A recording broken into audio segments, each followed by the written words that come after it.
was younger. Yeah, you just got it. Yeah, I had.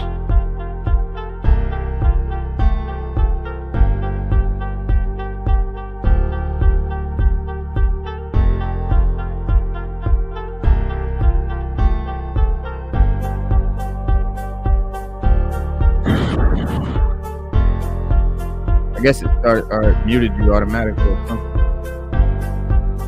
What up, people?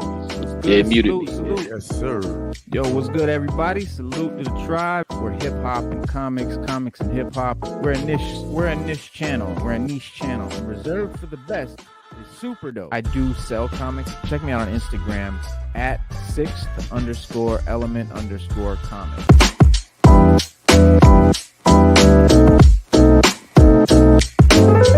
Yeah, because comic books are the sixth element of hip hop. That's right, they are. That's what the rhythm is. What's good, y'all? Sixth element of hip hop. You are in the right place. I am your host, Reno Noir, and this is your co-host, Stu Dog. What's good, Stu? Salute, peace. Salute. What's good, everybody? Yeah, man. So it is Star Wars. We call it Wars Wednesday sometimes. Sometimes we do reviews, but right now it's Wars Wednesday.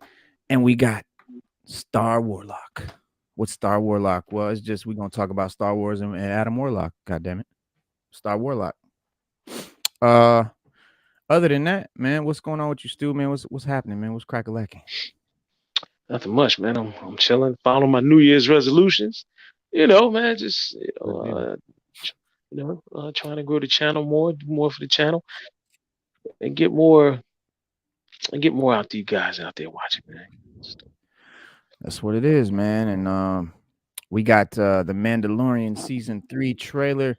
We did kind of watch it the other day, but we had, commentary of some folks of the Southern persuasion, and so I'm gonna go ahead and we're gonna rerun it, and we're gonna watch that again. And that was Monday night, yeah. Yeah. Monday was a wild night, man. Where was Slade at, man? Slade, wow. Slade said we rocked out for Slade, we sorry, man. We apologize, man. Listen, Slade, I'm gonna make it my point from now on to let Reno know if it's a playoff game or something, man. So we could maybe we'll start a little earlier or something like that. Yeah, we'll start a half hour earlier during football season. How about we just do that? Football season, we'll start a half hour earlier or something like if it's a good game or playoffs or whatever. We got it. Yeah, we'll work around it. Ain't no problem. But in our defense, though, they've never had a playoff game on a Monday night. That's in our defense. Right now, Monday Night Football should be done. And because they added an extra week or whatever, they added an extra week and there's an extra playoff. There's 2 extra playoff games.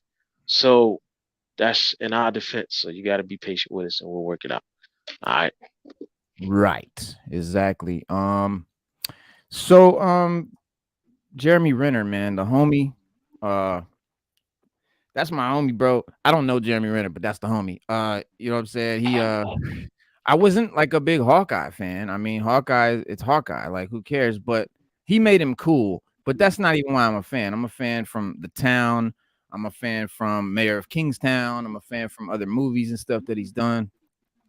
And the last report yesterday was Jeremy's Renner's snowplow injuries worse than anyone knows.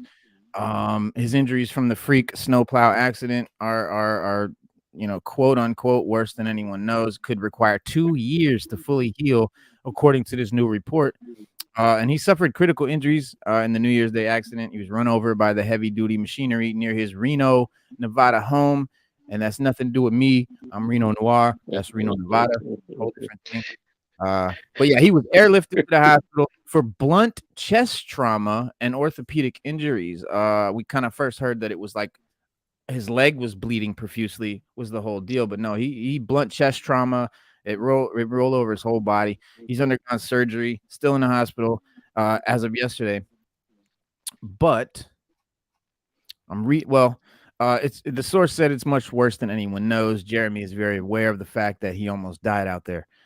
42 years old, 1 year younger than me, helping a stranded motorist by clearing the snow when his Casbroer piston bully snowplow began rolling on its own, and he attempted to, hop behind the wheel and stop it. And, the 6.5-ton snow plow ran him over, crushing his leg and gave him a lot of other issues, extreme difficulty breathing, bleeding heavily and all of that. The right side of his chest collapsed as his upper torso was crushed by the vehicle. And this is a 6.5-ton plow. This isn't like a car. It's like a construction vehicle. And that's heavy. Yeah, that's heavy. Because the vehicle I drive is almost 3 tons. Right. So I know it's got to be heavy. Yeah. Right, and that's my a car. Car's like 2. Yeah, my car's like 2.5 tons or something like that. Mm-hmm. It's close. Right. It might even be a little more than that. I know it's. Cars I know it's 2 to 3 tons in that area. Yeah, my car's like 3 tons. Because I got a full size sedan. I drive a full size sedan. So Right. So I can just imagine, but we know how big. Now I did read on my. I think it was I on Twitter. I was on Twitter or it's on my Google feed. They were saying that he's doing well. They're saying he's doing well. Yeah. But he's just trying to keep everything. Right now, he's just trying to keep everything private, and I get that. Right. I get that, man. You don't, I know everybody wants to know, but when you get hurt, man, you don't, you're not thinking about doing interviews and people, finding out. I'm quite sure when he's well enough to talk about it physically, he'll be well enough to deal with, He's been good about tweeting and or communicating and letting people know, but that was as of yesterday morning. So as of last night, we have new information that I was just about to get to. Let me let Sada in here. Sada, what's good? Hello, Sada? I'm getting my camera. That's why I can't. Oh, okay. That's what's up. That's what's up. So as of last night, Jeremy Renner is now out of the hospital and at home following the accident. He's going to continue to recover from the injury, but he confirmed the news himself on the 16th. He tweeted, said fans very excited to watch the season premiere of his Paramount Plus series Mayor of Kingstown at home. So he's going to be at home, and I'm telling you, bro, Mayor of Kingstown, we're going to get in a second, but replying from a tweet from the official Mayor of Kingstown account that told followers that season 2 premiere is now available, he wrote, "Outside my brain fog in recovery, I was very excited to watch episode 201 with my family at home." So that's great news. That's awesome. Yeah,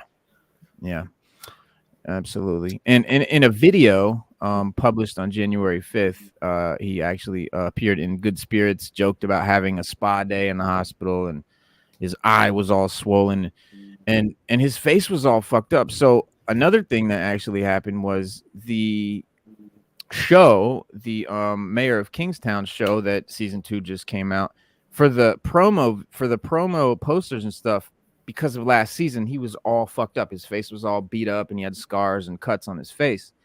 They removed the bruises and scars and stuff from his face for the poster out of like respect, because he like really looked like that. Oh, that's nice. I guess, yeah. I mean, it is what it is. I'm sure he wouldn't have felt no kind of way about it. It's promoting the show, but it was nice, I guess, of them. And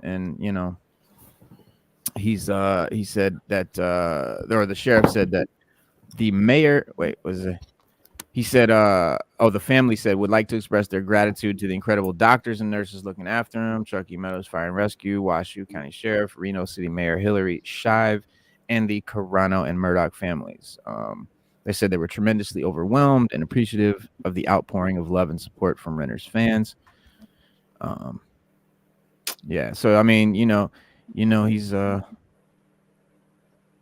okay, yeah, he's out. Yeah, so that was his last tweet. Outside brain fog recovery. Very excited to watch episode 201, season 2. I seen that. 1. Yeah, I saw that tweet. That tweet I seen. Yeah. But yeah, listen, he had the injuries. They removed the injuries from the poster. It's crazy. I wonder why they did that. I would have just left him. I guess out of that's respect. me. Out of respect, I'd be like, just put it up like that. I don't know. Maybe they just did it ahead of time, not because I don't know if he said anything to them that made them do that, or they just wanted to do it out of respect. He's not the type I would think would do that, man. I mean, of course, I don't know him personally, but just judging off interviews and just seeing, how he kind of guy he is, I don't think he would have been like, take that off. You know, he's not that kind of guy. I mean, I don't know. You know, it might have been traumatic for him. Maybe seeing that triggered him. I no idea. So who knows why they did it? I'd have been like, leave it. Let's just say I'm having a hard time being mayor. Right now, everybody's different. You know what I mean? It left me scarred. Right, being mayor. I would, that would have been one of the captions under my poster. Being mayor will leave you scarred. Well, he's not really like the mayor. That's kind of like a what do you call it? A euphemism. But this was the original. Sorry, this was the original poster. And this is what they switched it to. Oh, okay. I mean, it took off the blood, and but you still see the scars. It's not as bad. It's not bad. I don't think. Yeah, that's not terrible. Because in the last season, I thought he was like disfigured in the poster. No. This is last season. This was kind of how they ended up. He was like in the middle of a prison riot, and he got out on pretty scathed. But so that would have made it even better. I would have said like this, like I am, and put it up. Yeah, but maybe he didn't, want the promotion to be based off his traumatic accident. It's possible. I mean, but you're right. But guess what, Sada? Guess what? That's what Hollywood thrives off of. Oh, I agree. So maybe I agree. But maybe he changed the game. I don't know for his particular show. Who knows? Yeah. No, you're right. No, you're right. But I wouldn't have been. I mean, because everybody's sensitive. Everybody's sensitive now.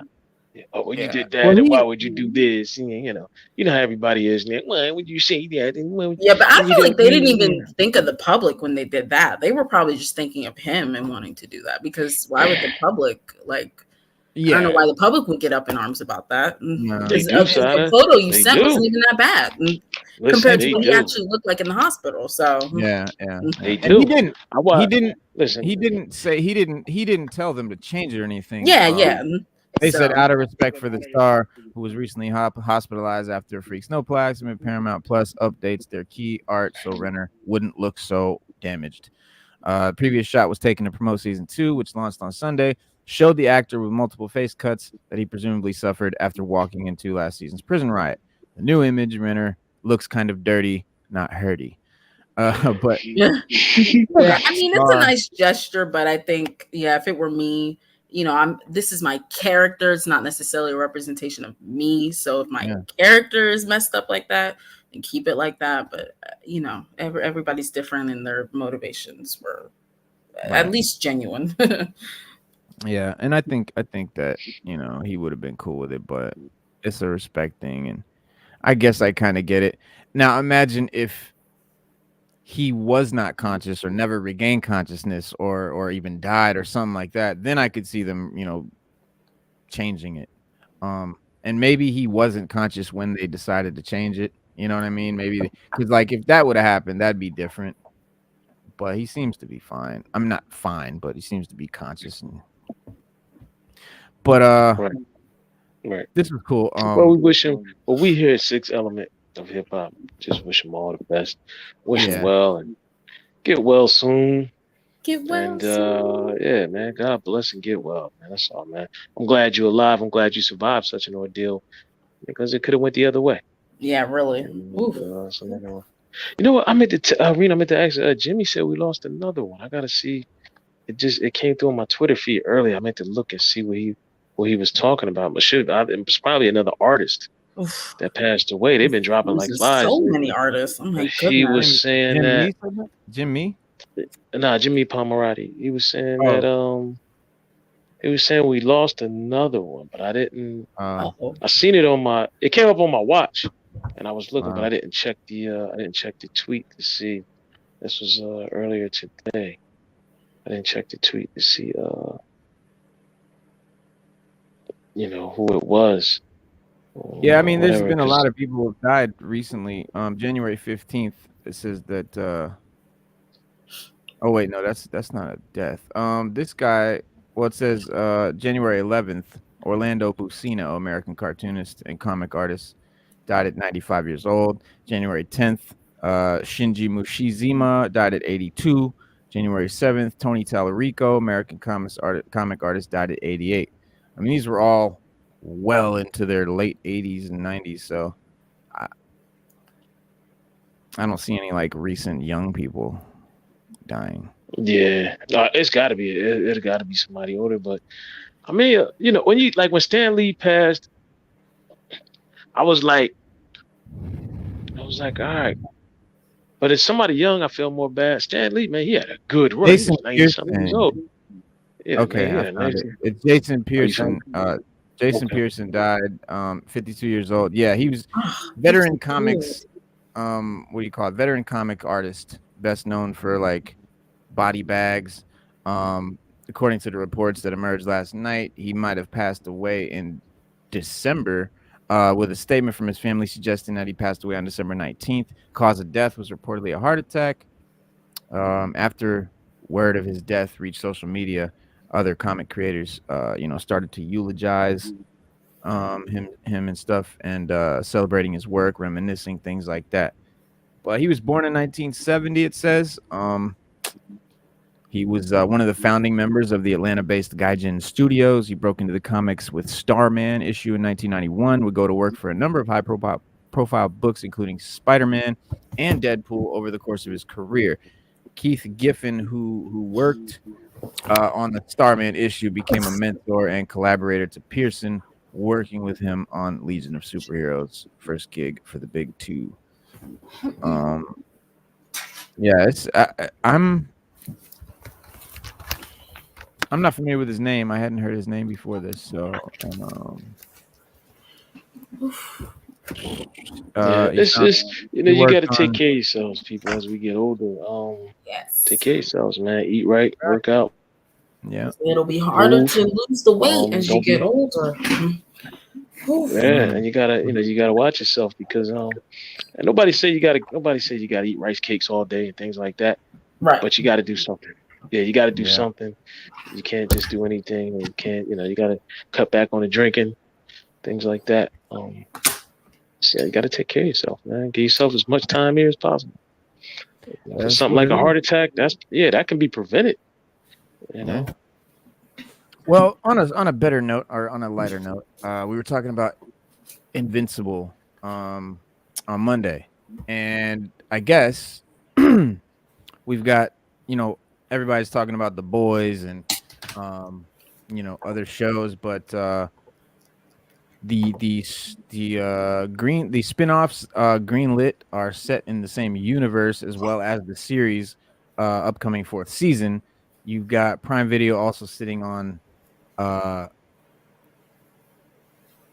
Invincible. Okay, so in comparison to The Boys, which was already established a legitimate universe, Invincible still hasn't gotten a follow-up season, even though Amazon has already provided, or approved 2 more seasons due to the success of the first season.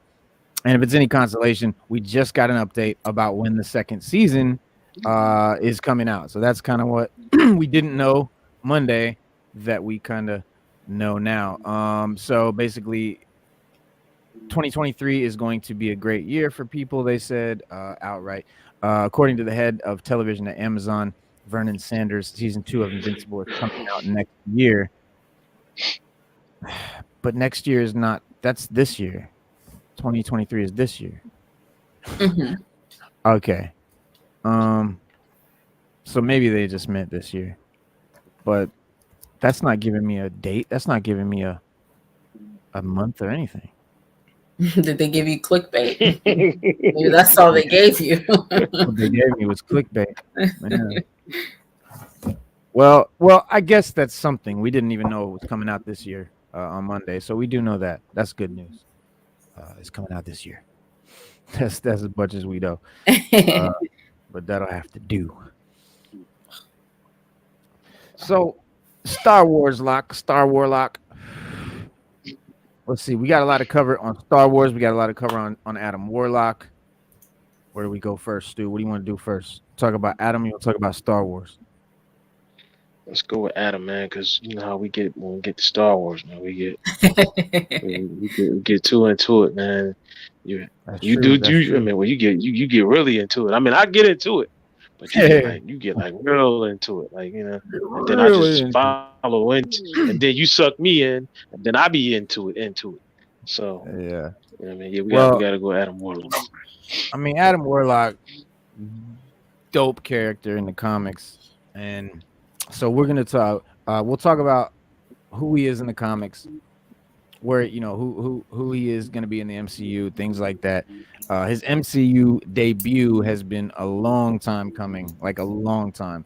Like we knew about this years ago.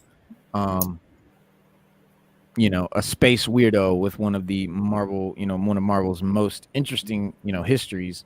Warlock was teased in the post-credit scene to Guardians 2, played by Will Poulter, and we know that he's going to be in Guardians 3. But in the comics, he had a strong connection to Thanos and was a major player in all the Infinity Gem business, all the Infinity Sagas and Infinity Wars, Yes, he Infinity was. Gauntlets, and Yes, leading an this is true. eclectic team known as the Infinity Watch. So he's always, and with the Infinity Saga in the books, Warlock's MCU path would seem to be headed in a much different direction because that whole Infinity Saga is over. So, but the direction, however, may not be very clearly defined in Warlock's debut, and unfortunately, I think this might be the only thing we get from him for anytime soon, because that whole thing might end. But according to James Gunn, while Warlock's mission in the film seems pretty black and white, the Sovereign wants to take out the Guardians. That's it. But the character Warlock has been, has a lot of learning to do because about the universe, about the way shit works. He's just a baby. He's just coming out literally like an infant, and may ultimately be a little more gray than the trailer makes him appear. There might be some more nuanced personalities and things like that.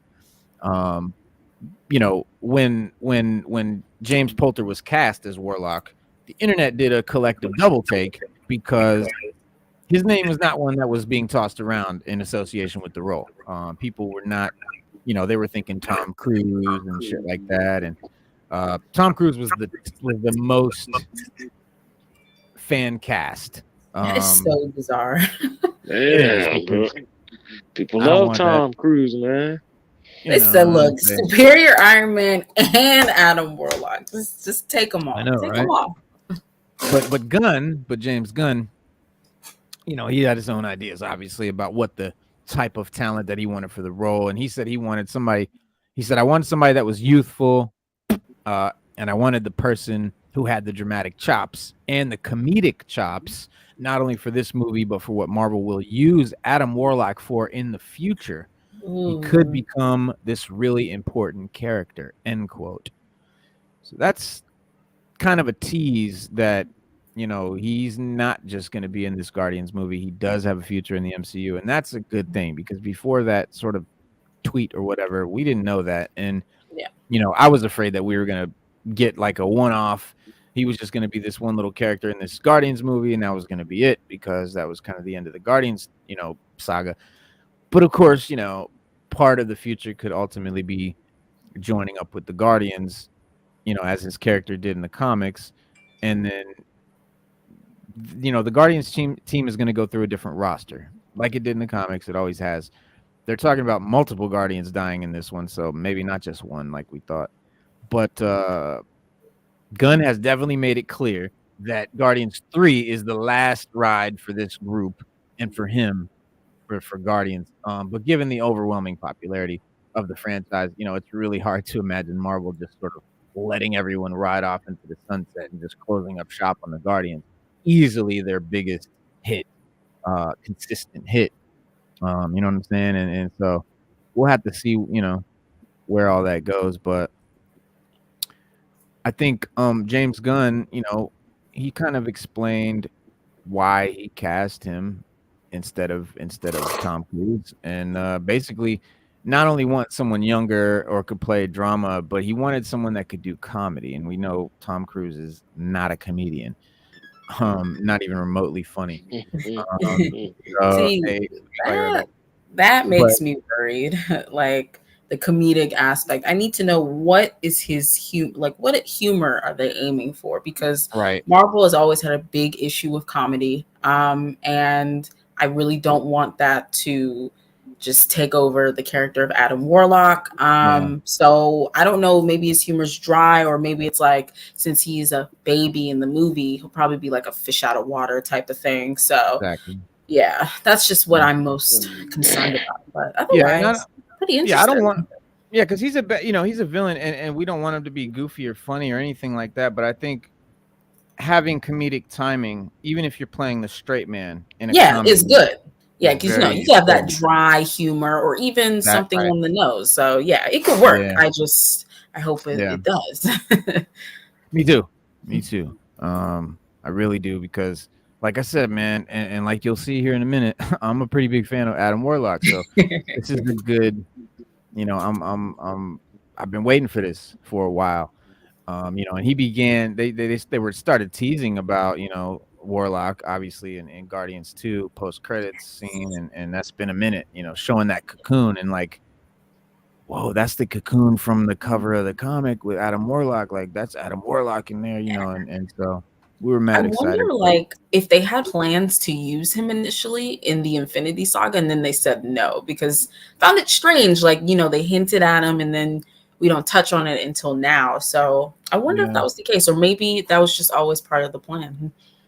I wonder if Guardians 2 was supposed to come out a little earlier, or Guardians 3 was definitely supposed to come out a little earlier, maybe during that phase, maybe being involved. Like you said, maybe they did initially plan. Well, of course, we got to bring Adam Warlock doing the Infinity Saga. You have to. He's a major factor in that whole storyline. But they didn't use him, but they had already sort of written him in, and I guess decided to use him. But doing Adam after the Infinity stuff is over. I'm just curious to see what they're gonna do with him, because agreed. Did the second Guardians film, did that come out after Age of Ultron or before? Let me see, age, because I know Vision, he had the Soul Stone, right? And Adam Warlock was the one who originally had it, right? In his head. Well, in the comics, but I'm bad at the time. So I'm wondering if that came out before, like, was that their plan, or did things just change? When did this Guardians 2 was 2017. So when was Ultron? Oh, that was way earlier then. Okay, so then maybe that was always the plan. Yeah, Ultron was about 2011. No, it was not like 20. Was it 2013? Oh, 2015. 2015. Oh, okay. 2015. Got it. Yeah, but Adam Warlock, man. He was created by a group of researchers who call themselves the Enclave.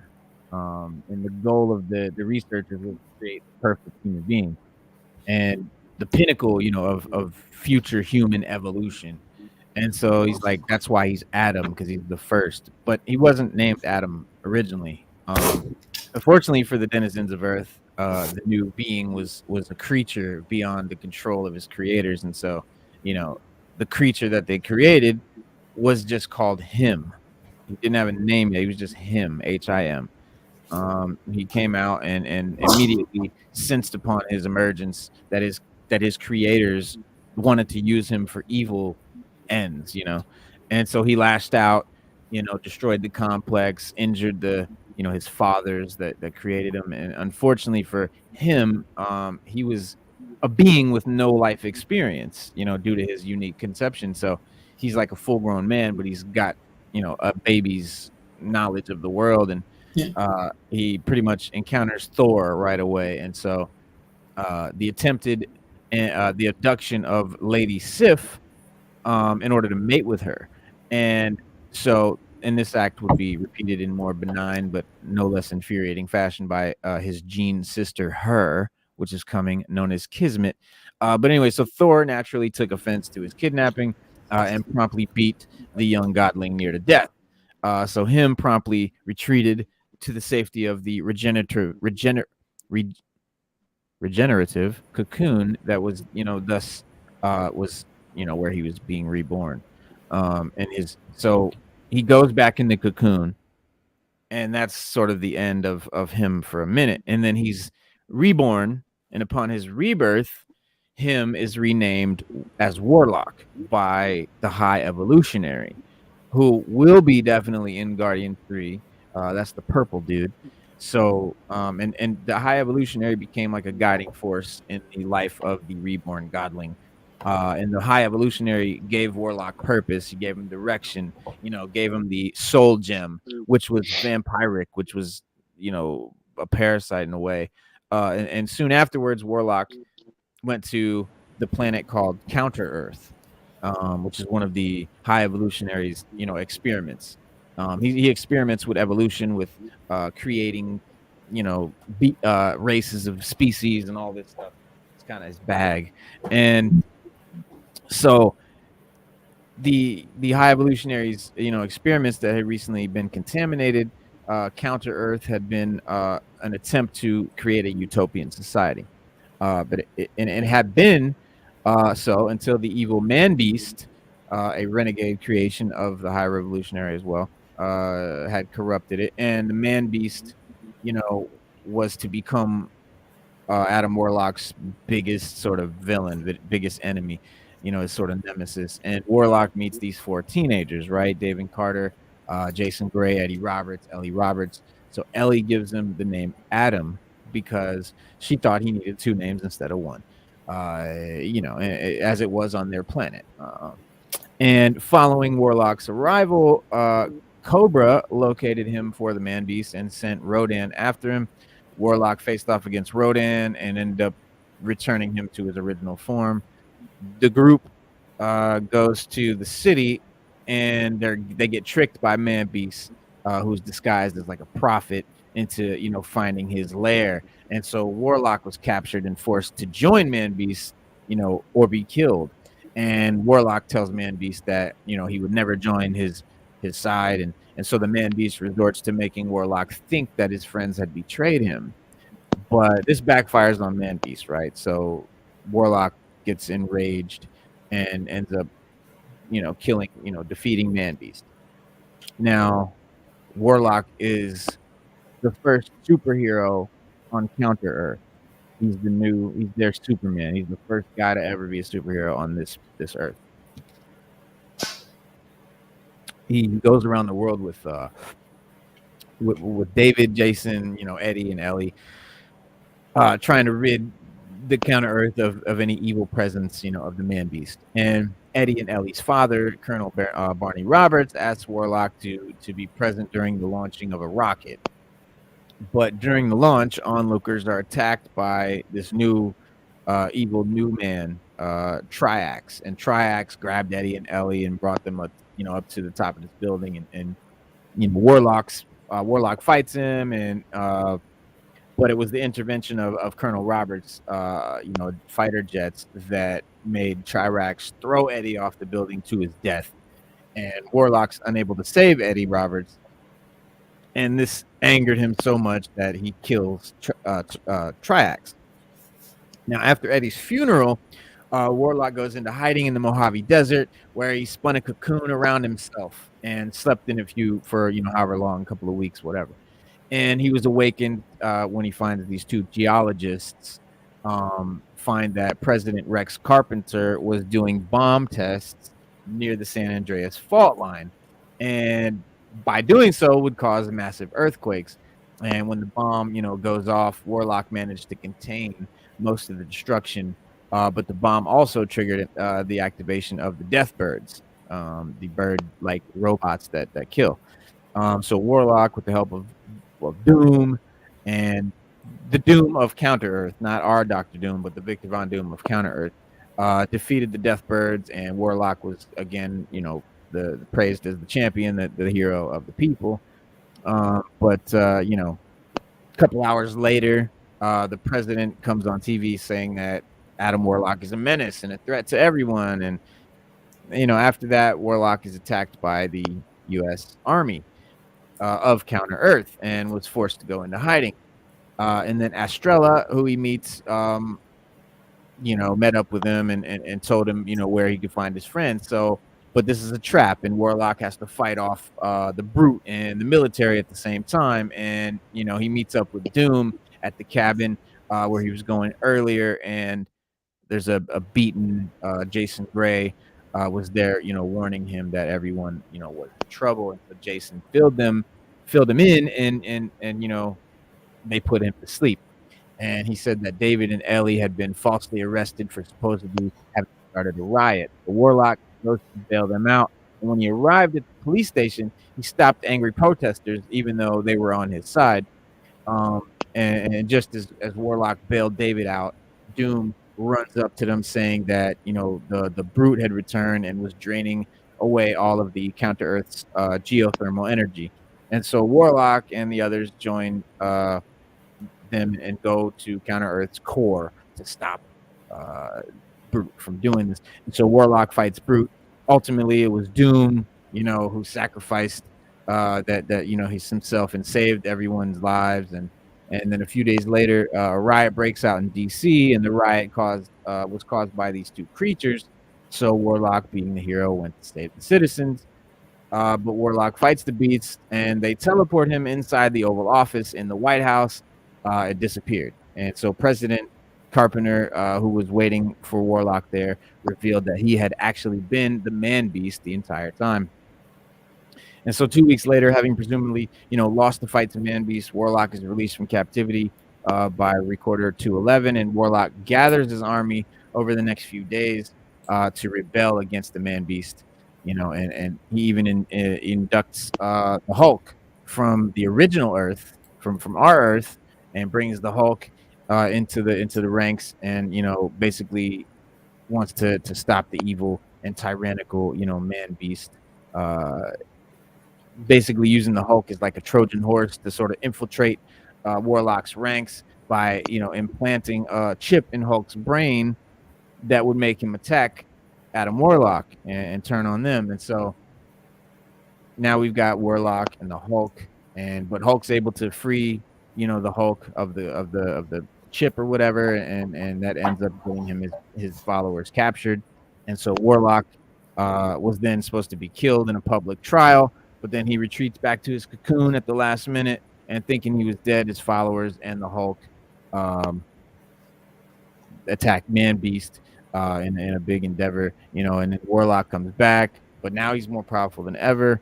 He's devoted the Man-Beast, or de-evolved the Man-Beast rather, and all of the evil new men back to their original animal forms, basically just helpless animals. He leaves Counter-Earth with, and says that, he was needed among the stars to help other worlds that need his assistance, basically goes out, and that's when he sort of leaves and goes off on his adventures. And this is where everything unfolds. This is where the Infinity stuff starts to happen. The Magus. So soon after this, right, he comes into contact with this malicious being called the Magus, and which is like it looks just like him, but it's purple. He's purple instead of like yellow and orange. He's like purple, and he's like a future incarnation of Adam Warlock, but he's insane and crazy powerful. He's has the gauntlet, like this dude. So he's the head of the Universal Church of Truth, and the Magus had ground billions of life forms across the cosmos under his heel. And Warlock fights the Magus, but he can't do nothing with him by himself. And so even with all his power and everything. So eventually, with the help of Pip the Troll and Gamora and Thanos, basically that whole little crew, they basically eliminate the timeline that Magus comes from, the whole timeline, and basically cancels his existence and retroactively throughout time. And then in a brilliant yet disturbing counter move, Thanos projected Warlock 2 years into the future, where he encounters his dying self, embittered, preparing to give birth to a new to the Magus again. And when Warlock takes the soul of his dying future self into the Soul Gem, and that ends the threat, of his evil counterpart, the Magus.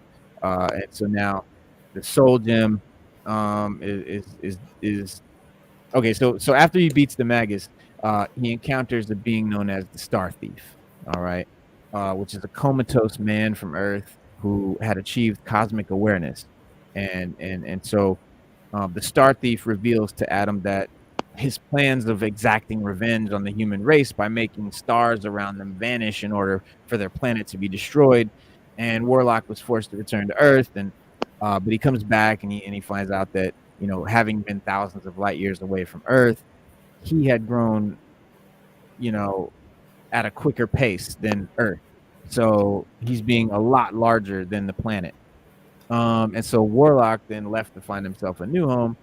You know, however, he meets an alien calling himself the Ancient Traveler, and the Ancient Traveler looks into Warlock's future, and he told him that before he died, he would see many of his friends die, and he would be the cause of the High Evolutionary's death as well. And so now, knowing this, Warlock leaves to find the answers that, you know, he was looking for within the Soul Gem, and the gem reveals that it's one of the 6. Now he knows there's 5 other gems. Okay, so the Soul Gem tries to enslave Adam Warlock, but Warlock, you know, overcomes the gem by threatening to commit suicide so that, you know, the gem would lose its host.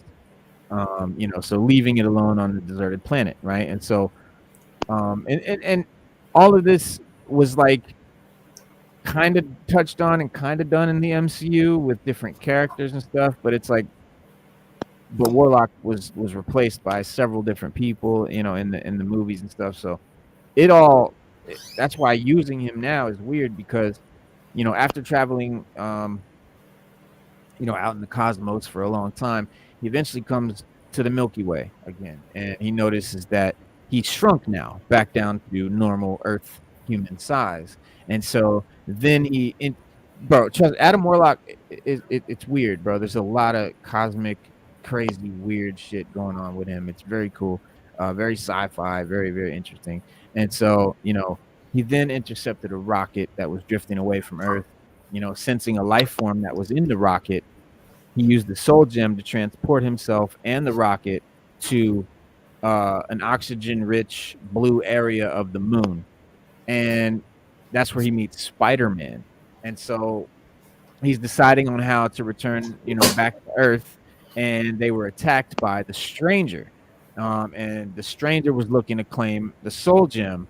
And with the help of Spider-Man and the Gardener and his own Soul Gem, you know, they managed to defeat the Stranger. And in the aftermath of the battle, Warlock leaves the moon without noticing the presence of a metallic egg that was waiting for the moment that it would open. And so Thanos, who was insane and evil, had fallen so deeply in love with death, the female manifestation of death, that he planned to destroy the stars, annihilating everything that lived, you know, as the greatest gift that she'd ever received. Okay.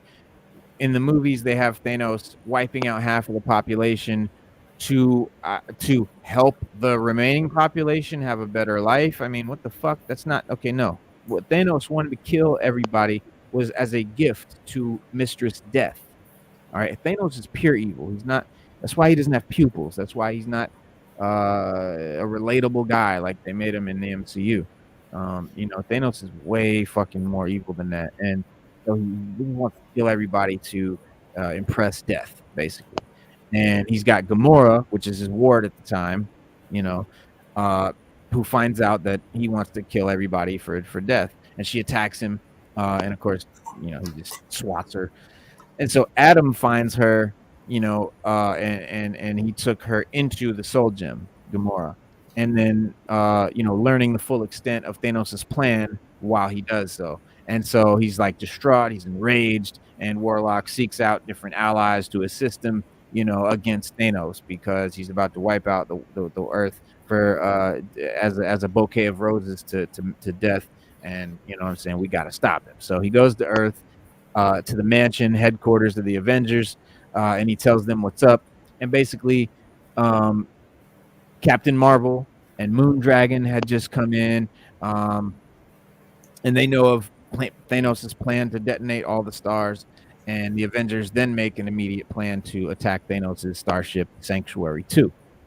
So it's very similar in a lot of ways to the MCU's Infinity Saga, but, you know, obviously they took out all the cool shit. Yeah, they basically watered it down. I mean, Basically. there was no way they were going to include death. No way they were going to include Thanos with no pupils. Same way I don't think we're ever getting Mephisto. So, yeah. Right. Exactly. And it's sad because it's Marvel and you're basically censoring your own company. You're basically saying that your own company's stuff isn't good enough. And that's weird. You know what I'm saying? It's just a weird way to do things. But anyway, so Thanos purposely tries to get Warlock pissed off, you know, and by wiping the mind of his companion Pip the Troll, and basically leaves him, you know, to be found. And so Warlock finds Pip mindless and basically brings his spirit into the Soul Gem. But before attacking Pip, Thanos had told him of his plan. So when Adam Warlock brings Pip's soul into the Soul Gem, he now learns the plan, his further plan. And so Warlock and Captain Marvel immediately attack Thanos, destroying his projector, and Marvel was rendered unconscious. So Warlock savagely attacks Thanos, who promptly just strikes him down. But before Thanos could move his star gem into another projector, he's attacked by Thor and Iron Man, and then Warlock and Marvel come in, and Thor attacks Thanos. Iron Man shattered the star gem. A few minutes later, Marvel brings a silent witness, you know, as time displaced past version of Warlock ended the suffering of his present self, drawing his spirit into the Soul Gem, where he, you know, at last finds peace. Immediately after, Thanos teleports away with Warlock's body and leads the crew to defeat the Avengers. With Warlock's gem, he's possessed enough power, at least, to destroy Earth's primary planet, star, Sol, you know, the sun. But before he could do that, there's a wild card sort of introduced in the form of the Thing and Spider-Man, who are compelled to find the battleground by Lord Chaos and Master Order, whose agent in the in-betweener is Master Order. So Spider-Man freed, you know, the Avengers, and in the melee that follows, he basically shattered the sphere that was holding the Soul Gem. And so inside the gem, you know, Warlock is there, and he senses that, you know, he's got one more task, and so the gem hits the floor, and in a flash of light, you know, the soul of Adam Warlock appears from within the gem. And so now he's just a being of pure energy, you know, he's just light. And so Warlock goes at Thanos, who's like, and just kills him, right? Just kills Thanos, you know, muting Thanos's body into like solid rock, right? Just granite. And so afterwards, the spirit of Warlock retreated back into, you know, the world inside the gem itself. And so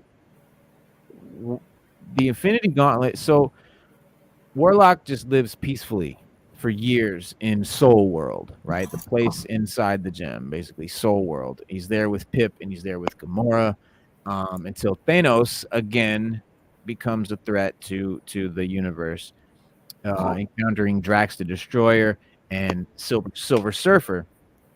And after Thanos abducts their souls, basically Warlock again makes, you know, his plans to beat Thanos again, basically. And to do that, he projected the souls of himself, Pip, Gamora, into 3 dead bodies, right? So recently deceased people. And so his powers reshaped their shattered bodies into new, more powerful versions of their old bodies. And then he went around gathering Earth's, you know, heroes to recruit them to beat Thanos. And so, you know, you got like Hulk, Wolverine, you know, all the main heavy hitters, and then, but basically that whole attack with all those guys is just a distraction designed to allow Silver Surfer to snatch the gauntlet off of Thanos's hand, right? So again, just like in the MCU, but we didn't get to see Silver Surfer do that. We saw, you know, it's like they fumbled greatly, because this story is so much fucking cooler than what they gave us, which is why people are so if you ever see Marvel fans, you're like, why are they always so pissed off? This is why, because but yeah, so he fails. And after ascending, to the crux of all reality, after defeating the universe's mightiest cosmic beings, Thanos loses his divinity due to, the machinations of his granddaughter Nebula. And so Thanos is talked into helping Warlock defeat Nebula, right? So Warlock now gained the gauntlet and ascended to godhood, basically. So Warlock is a god. He's got the gauntlet. He's basically he's rubbing shoulders with like the living tribunal and these cosmic beings. And so the living tribunal convinces him that he was unworthy to become supreme, and then divides the gems amongst himself, and Gamora got the time gem. He keeps the soul gem. Pip's got the space gem. Drax has the power gem. Moondragon's got the mind gem, and secretly Thanos has the reality stone. But this makes them, and they're a team, and Thanos is there, and so now they are the Infinity Watch. So there's a whole new set of comics come out, a whole new title called Infinity Watch. And basically, they defend the gems against anybody who wants to misuse them, And so Triax comes back, Man Beast, and that basically they set up this base on Monster Island, ruled by Mole Man. And so not long after the Infinity Watch was formed, the Magus comes back. Remember the purple version of Adam Warlock, the sort of evil twin, evil clone, comes back with 5 cosmic containment units and an army of doppelgangers of Earth's heroes, right? So he's got his own versions of Thor and Iron Man and Wolverine and Hulk. And so basically he wages war in order to get revenge on Warlock and Thanos. And so after an investigation by the Infinity Watch and Thanos, it's revealed that when Warlock had ascended into godhood, via the Infinity Gauntlet, he had expelled the good and evil aspects of his being to become a totally logical being. And by doing so, recreated the Magus, that's how the Magus is back, his evil persona, or his evil side, basically. And it took the combined efforts of the Infinity Watch and Thanos and most of the heroes and superheroes of Earth to beat the Magus.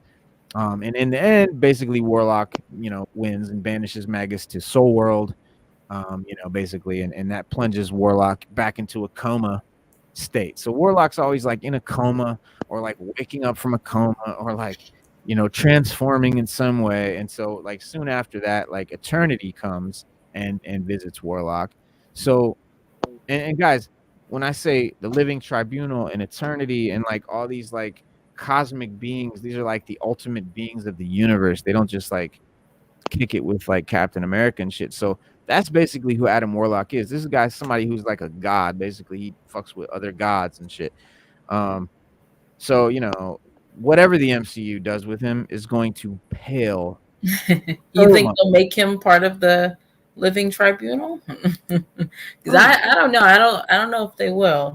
The Living Tribunal is just a guy. It's not a guy. It's a being, and he's got 3 heads. He's got 3 faces. That's the tribunal. Oh yes. Yeah, that's the tribunal. They'll make him like godlike, or do you think? But the living tribunal is very.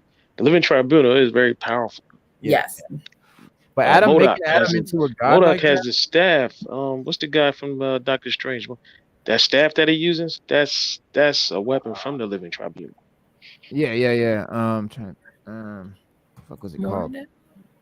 What was it? Mordo or somebody else? Mordo. Well, no, he's talking about the staff. The staff that the guy. What's his name? Mordo, or the guy? Mordo, Doctor Strange. Yeah, Mordo. His staff it's called the Staff of the Living Tribunal. I think that's the name. Okay. Perfect. That is a weapon, and it has the power. It's a very powerful staff. And he walks around with it, and it's very. But they just don't. You see, Marvel, I don't know. I guess they're not gonna really get into the cosmic stuff. They're not. Right, but they gotta appeal to the families. They're horrible. Because all they showed him do is just whip it out. He made it real long, and then he, they showed the boots. He was with the boots, and right. But that staff that he has, that to even wield that, he has to be powerful. in order to wield it. You have to be a powerful sorcerer to even wield it. Yeah. Yeah. So to maybe answer they your even question, change that. Who knows? they might. Right. And so I don't think they're gonna I don't think they're gonna give him a fraction of his real, power, like who he really is in the comic. Like he's not. They're not gonna make him a god. I don't think he'll just be, whatever villain. We don't know.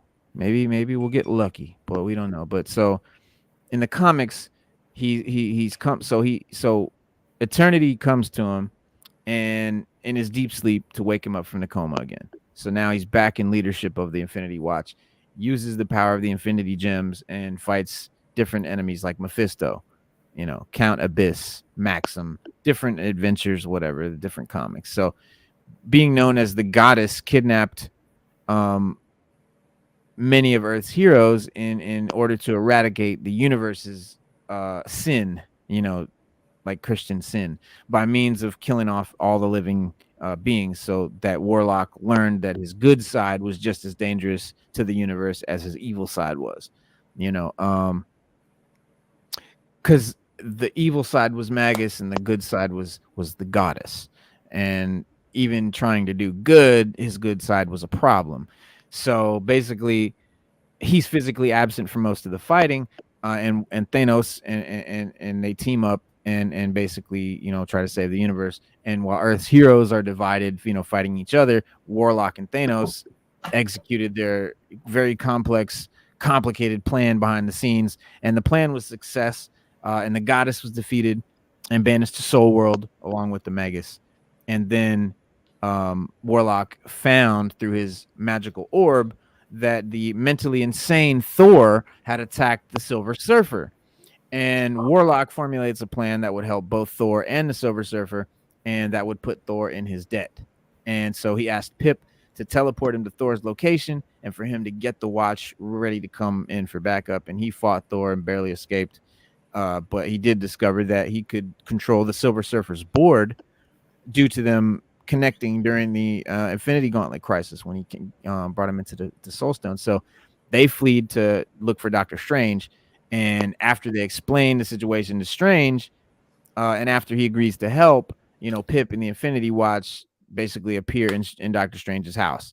And they explain that, they had gone to fight Thor and find Warlock, but they ended up failing and losing the power gem, and Warlock and the Surfer and Strange basically have to go to Asgard and get the shit from Odin himself. And so when they get there,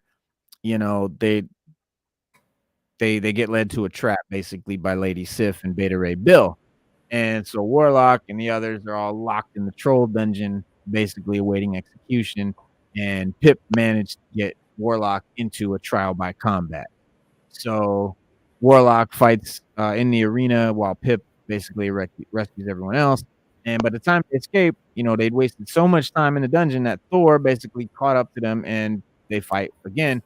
And, almost beats him, but the Silver Surfer teleported Thor and himself to another location while Warlock stayed behind to take care of, the injured comrades and whatnot. So once everyone was up to it, they followed Silver Surfer to Thanos' space station, the Sanctuary, where, Thanos had imprisoned Thor for the time being. And so they debated on what to do to Thor, and like when their plan of freeing him from his psychological state failed, they decided it was time to take him to Odin. And so Pip teleported them to the Bifrost, where they were attacked by all these Asgard warriors and Odin himself. And after the battle that destroyed a small portion of Asgard, basically they managed to convince Odin to settle and help Thor. And so, he does, and Asgard was indebted to Warlock and the Infinity Watch. So he's got all these debts under his belt. And they go back to Monster Island, where he continues to work on Maxim getting his memory back. So he and Moondragon and Drax combine the power of all the Infinity Gems to retrieve a single portion of Maxim's memory back. And he seemed to have come from another reality and was connected to the Badoon in some way. And Warlock basically voted to keep this a secret from Gamora, since she had a complicated history with the Badoon, and it would only have instilled, more distrust in Maxim. So later that day, the Infinity Watch was attacked by the Avengers, And it was later revealed by the Vision that the Avengers had been brainwashed by Senator Kyle Munson, who secretly is Warlock's greatest enemy, the evil man beast. So in a plan to get Warlock marked as a villain by the Earth, by humans, basically, the plan obviously failed. And so when Warlock and Captain America and the Vision go to confront the Senator and revealed that, he was Man Beast, they fight, and Warlock obviously wins, and Warlock basically delivers a speech in front of the United Nations and managed to convince them never to bother either him or the Watch ever again. And basically, the Watch ends up getting divided. You see the division sort of comes when Moondragon almost gets killed against Domitian, because with Moondragon in a coma and Drax not going to leave her side, the remaining active members is just Warlock, Pip, Gamora, and Maxim. And basically, the tensions escalated once more when Maxim made an off-the-cuff joke about Gamora's obvious puppy love for Warlock, and caused Gamora to get really angry, and they fight. And in the end, Gamora leaves the Watch due to Warlock's wholehearted trust in Maxim. And basically, Warlock then gives the time gem to Maxim. And the next day, Maxim attacks Warlock, but Warlock manages to beat him. So basically, the Infinity Watch is done. And that's sort of how that ends. And there's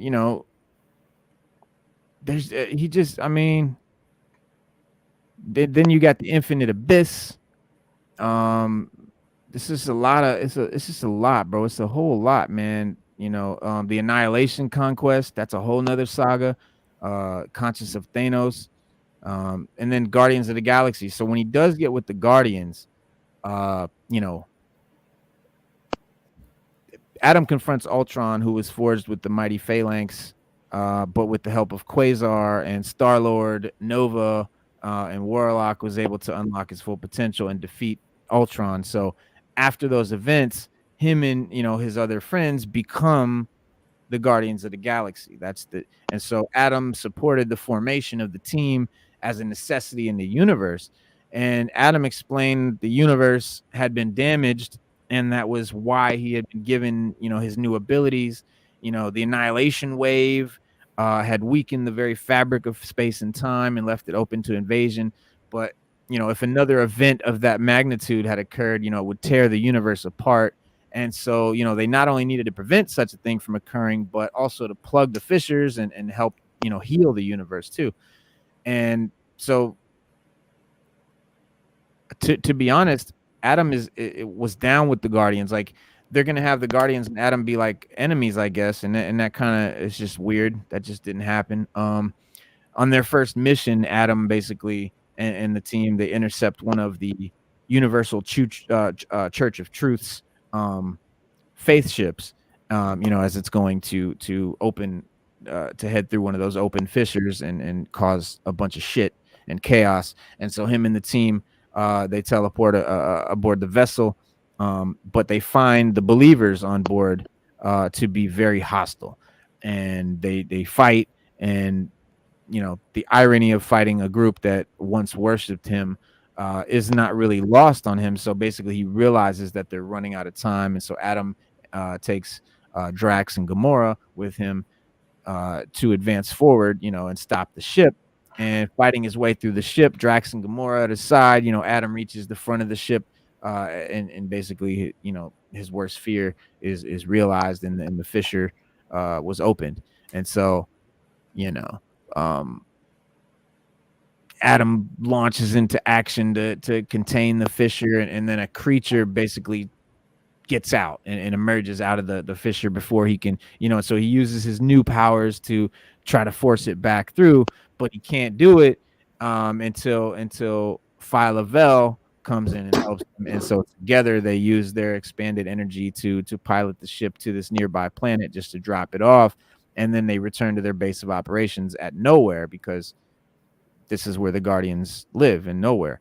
And so Adam noticed the beginnings of another anomaly and led the team out to deal with it, and so they go on these adventures and stuff. And after some distrust, between the team on account of the Skrulls being found on Nowhere, Star-Lord, agreed for the team to remain in their quarters for questioning, and basically Adam wasn't with that shit. So, he was assured that when he joined the Guardians, the Guardians would answer to no one, while they repaired the universe and shit. So Adam sneaks off and goes to the neural core of Nowhere, basically the brain of it, and the remaining brain function of the Celestial, that was still had some energy and shit, because it's a big celestial dome. So he's found like some electrical, some energy still in the brain, and basically he's able to locate the Skrulls through that energy, and he finds that Cosmo, the dog that talks, had been guarding the Skrulls. And so once the rest of the team comes, they basically learn that the Skrulls were trying to escape, from the Skrull Empire, because they were pacifists and they didn't want anything to do with the Skrulls' invasion of Earth. And so this whole thing is gonna tie in, and I don't know if they're gonna tie this shit in with the Skrull, with the Secret Wars and all of that, but it sounds like it, because the guy, that one Skrull that we've seen a lot of, I think he's a pacifist. Like, I don't think he's down. I don't think he likes to fight and shit. So I think they're pacifists trying to escape. And so I think this is gonna be, they're gonna try to combine this storyline in with it. So you think it could work? Because when does Secret Wars come out? That's pretty soon. Maybe they'll hint on it, or in Guardians or something. Maybe. It's just, and then Kang he's so he might end up being in the whole Kang thing, because he's got a whole thing with Kang in the comics too. He has this nightmare concerning the Infinity Stones coming together again, and basically, having another issue. And so he finds himself back in the soul world. He doesn't know why.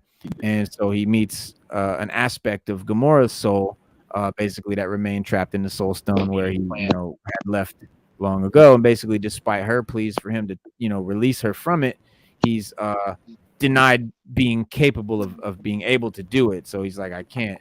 And, he claims that he didn't even know, he doesn't even recognize her altogether. So escaping the soul world, he emerged from his cocoon in the world of the living, where he's greeted by Kang the Conqueror.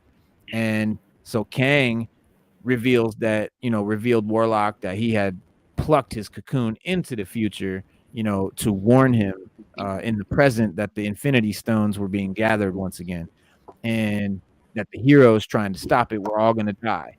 And so him and Adam were going to try many different times to stop the calamity, and they try all these different attempts and stuff, but it doesn't happen. So they basically try a different approach, and Kang sends Warlock back in time to meet his past self in Egypt, Rama-Tut, so he could guide Adam in the mission to secure the Soul Gem and deliver the Time Stone to Kang.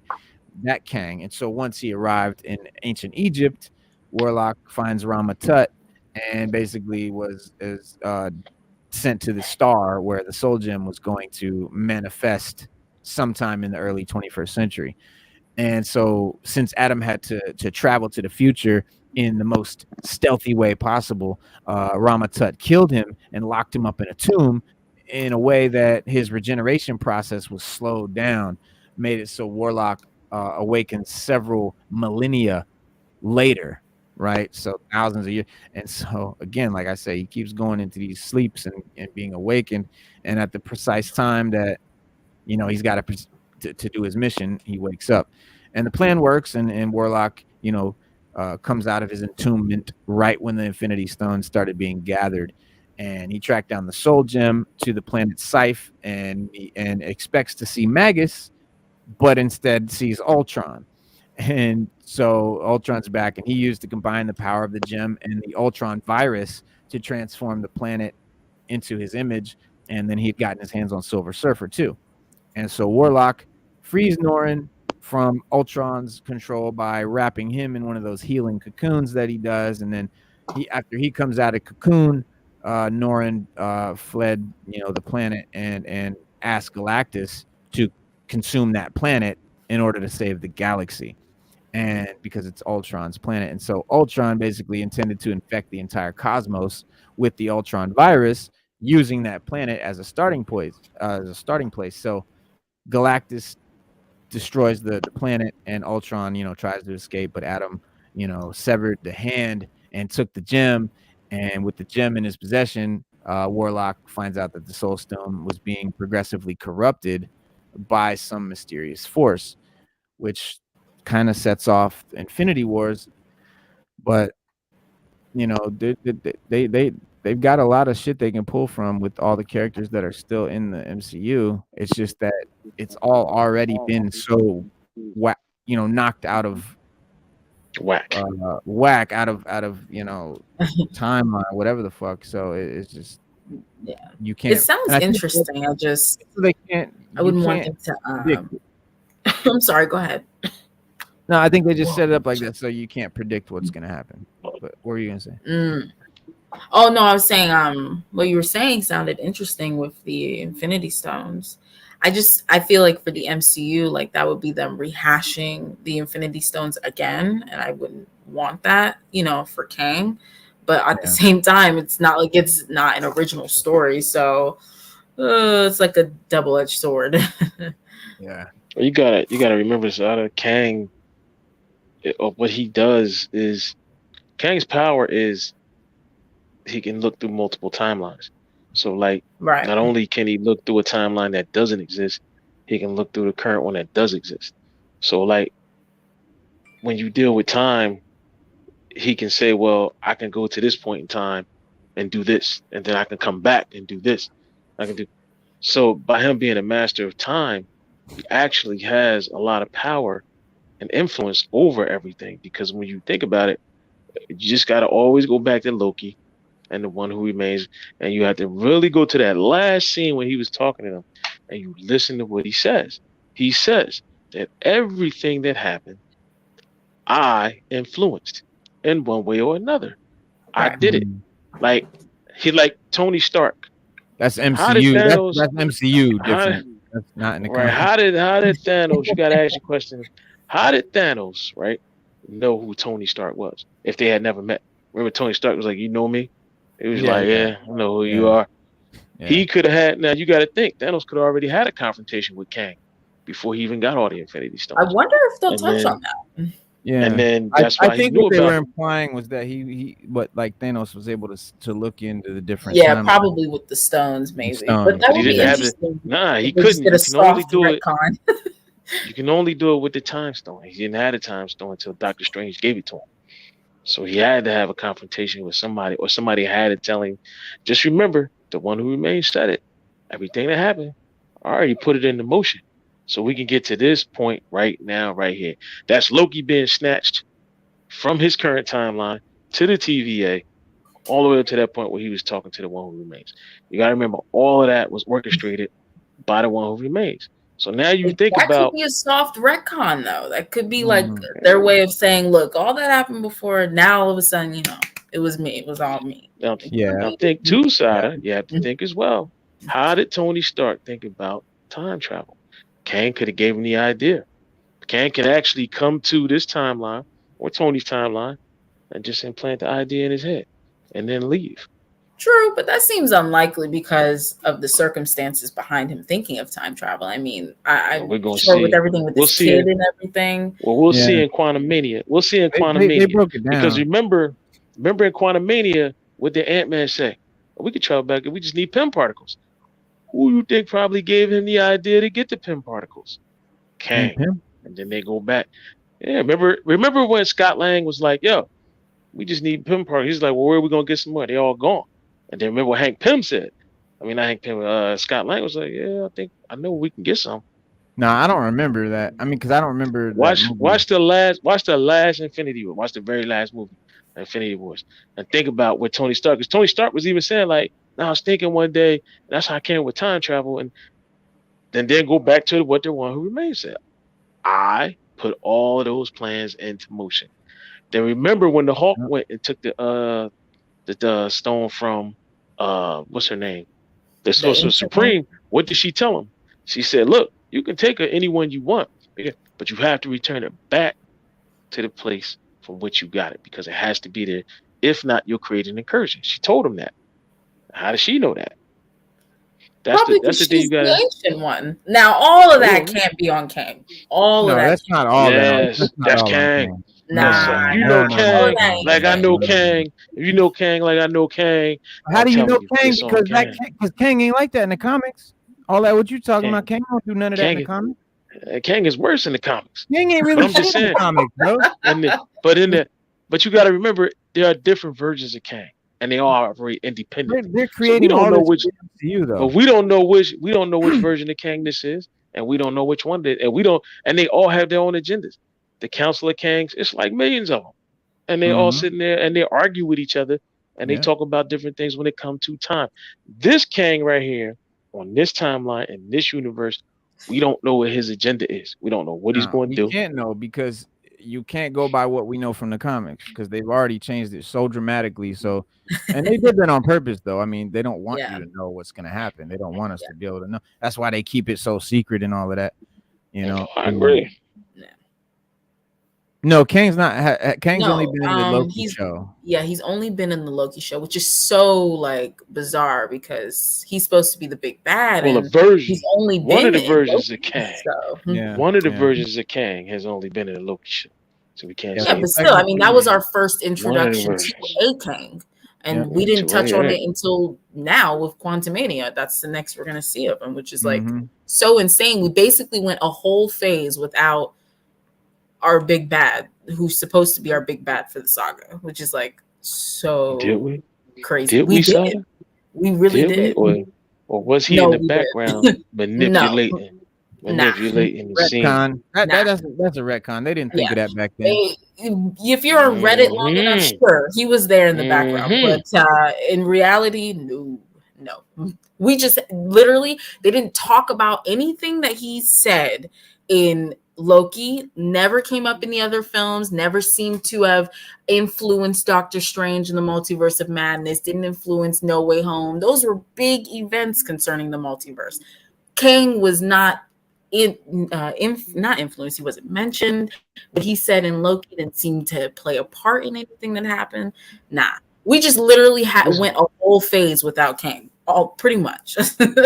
not in the big screen, but we did on the small screen, not on the big screen.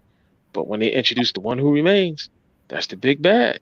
He said, everything I influenced, everything.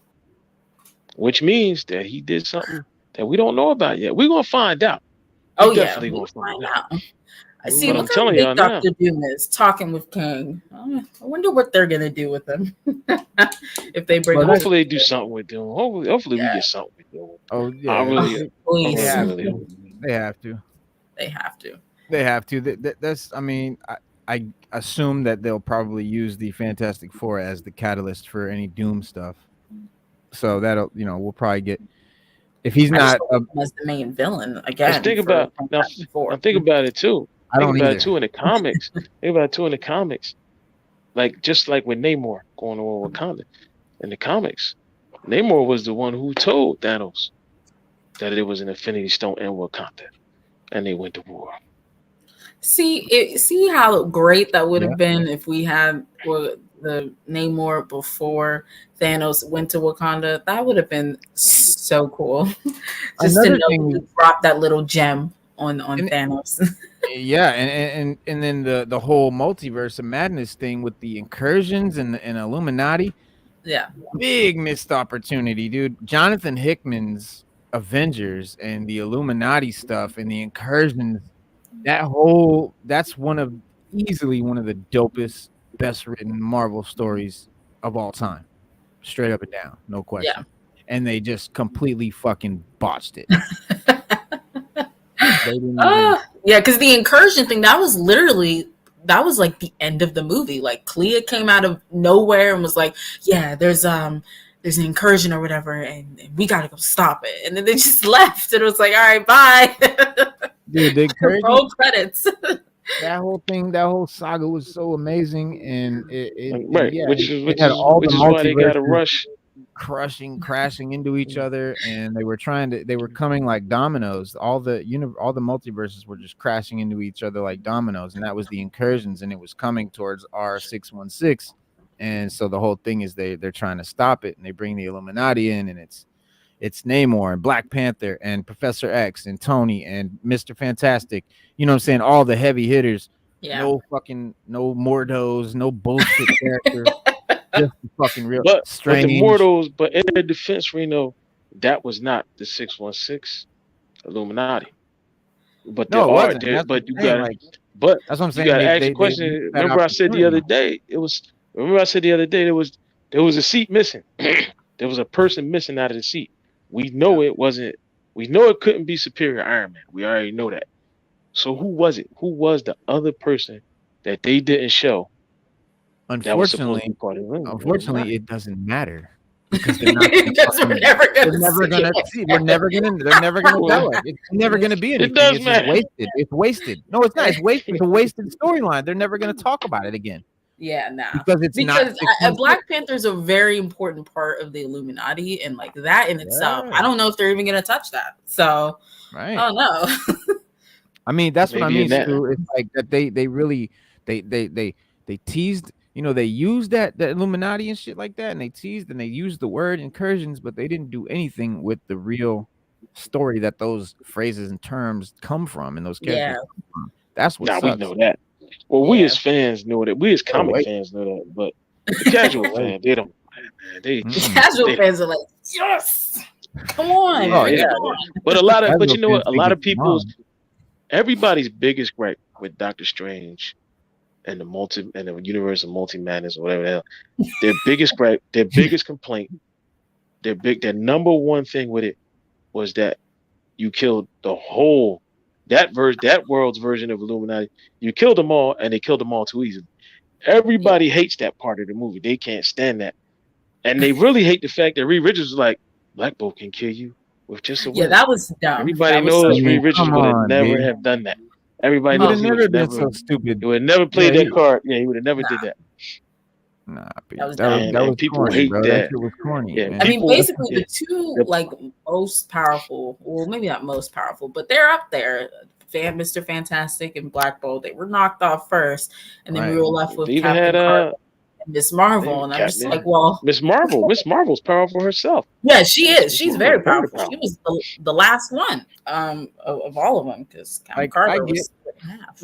I get what their intention was to use a group as known to be as powerful as the Illuminati, just to basically show us how powerful the Scarlet Witch is. That's the only reason they used them, was so she could wipe them out in a second and be like, oh wow, look how strong she is. She just made quick work of the Illuminati. That's cheap, man. And my thing is, like, they could have just kept that with Doctor Strange, but the problem with that is Doctor Strange has been depowered and weakened since freaking Infinity War, if we want to be honest. Like, he was, you know, when No Way Home came around, he was in that movie. Like, how did this go so wrong so fast? Like, how did you let Peter, this kid, just guide you through this spell? You're supposed to be the Sorcerer Supreme. Of course not now because of the events of Infinity War, but come on now. So you know, they could have just kept it with Doctor Strange and had her battle him because he is extremely powerful. But they were like, no, let's just waste the Illuminati and do that instead. Basically. Yeah. What a waste. Ooh, it was a waste. Cover. So what you see on the cover, what you see on your screen right now, guys, these are Adam Warlock comic books of note that Marvel on their website has suggested. There's like 100 of them, but starting with Warlock Chronicles #2 right here, and then Infinity Crusade. So this is giving an idea of like how many different different comics there were that Warlock was involved, just that were Infinity. You had Warlock Chronicles, Infinity Crusade, and these are dope. And then here, Silver Surfer, In Search of the Strange. I had a lot of these. And then Warlock Chronicles. So then Warlock and the Infinity Watch right here. Nice. Incredible Hulk #20, annual #20. Warlock Chronicles 7, Infinity Watch, Warlock Chronicles, Infinity Watch, Infinity Watch. What else? X-Force 38. Infinity Watch, Infinity Watch, Infinity Watch. So this was all Warlock in the Infinity Watch. Basically, everything I just explained to you is in these books. In the Warlock and the Infinity Watch for one. X-Force, Warlock. Warlock was good. Then you got some X-Men joints. Earth X. What else? Oh yeah, Earth X was another crazy crossover. Universe X, Paradise X. Those were great. New Mutants, Fan 4, Thanos.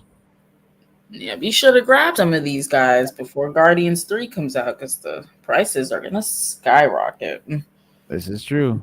Actually, I can tell. So here's the Annihilation Conquest that I was talking about. That's a fucking great side. So just look at some of the artwork on these covers. Look at that.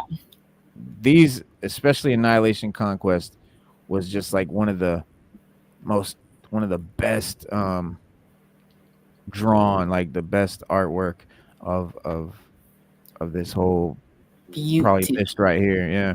And then you got Guardians of the Galaxy, but I'm gonna then it goes to Infinity Countdown.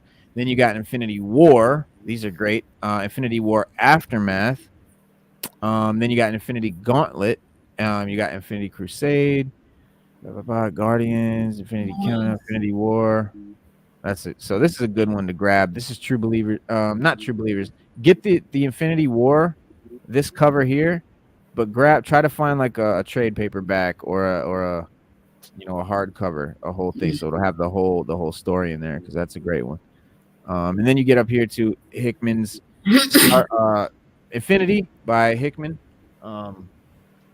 Iconic cover, and anything by Jonathan Hickman is just goated material.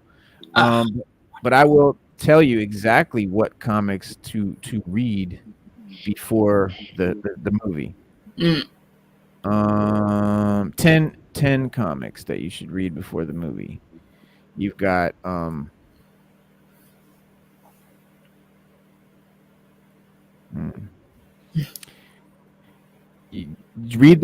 read the debut of him. That's Fantastic Four number 67. Now listen, guys, I'm going to tell you these comics, and you're not going to be able to afford some of these books. Go digital. This is what digital comics are. Yeah, for. I was going to say, just go digital. Yeah, just go digital. Go to Comixology, go to Marvel, and read it digitally, because they're going to cost a lot. Fantastic Four number 67 is where we see the origin of Adam Warlock, who at the time, this is when he's just him or he, when he comes out from the cocoon that the scientists from the Enclave, they create him, and he comes out. So that's an important one, obviously. And then the power of Warlock officially named him, the power, why he's Warlock. So in 1972, like 5 years after he first comes out, is when he gets the solo comic in the first 2 issues of Marvel Premiere Volume 1, after being reborn, a godlike being named by Warlock, by the High Evolutionary makes him. And so he's still going by him at the time, but High Evolutionary gives him the name Warlock. This is when he comes into that Counter-Earth stuff, and all that stuff happens. And then his first solo run. So from like 1972 to 76, a year after his first solo arc, Warlock was the main character for his own series, which was self-titled, just called Warlock. Is a direct continuation of the Counter-Earth storyline that he started in with the crew. And then Infinity Gauntlet, you got to read Infinity Gauntlet, any of the Infinity Gauntlet conflict. Like I said before, critical role in the Infinity Gauntlet. After Thanos' rebirth in Silver Surfer, Rebirth of Thanos, he starts to go to get all the stones around this time. And then in the follow-up to the Infinity Gauntlet event, that's when he fights the Magus. So that's the one I was telling you to get. That's Infinity War. No, not Infinity War.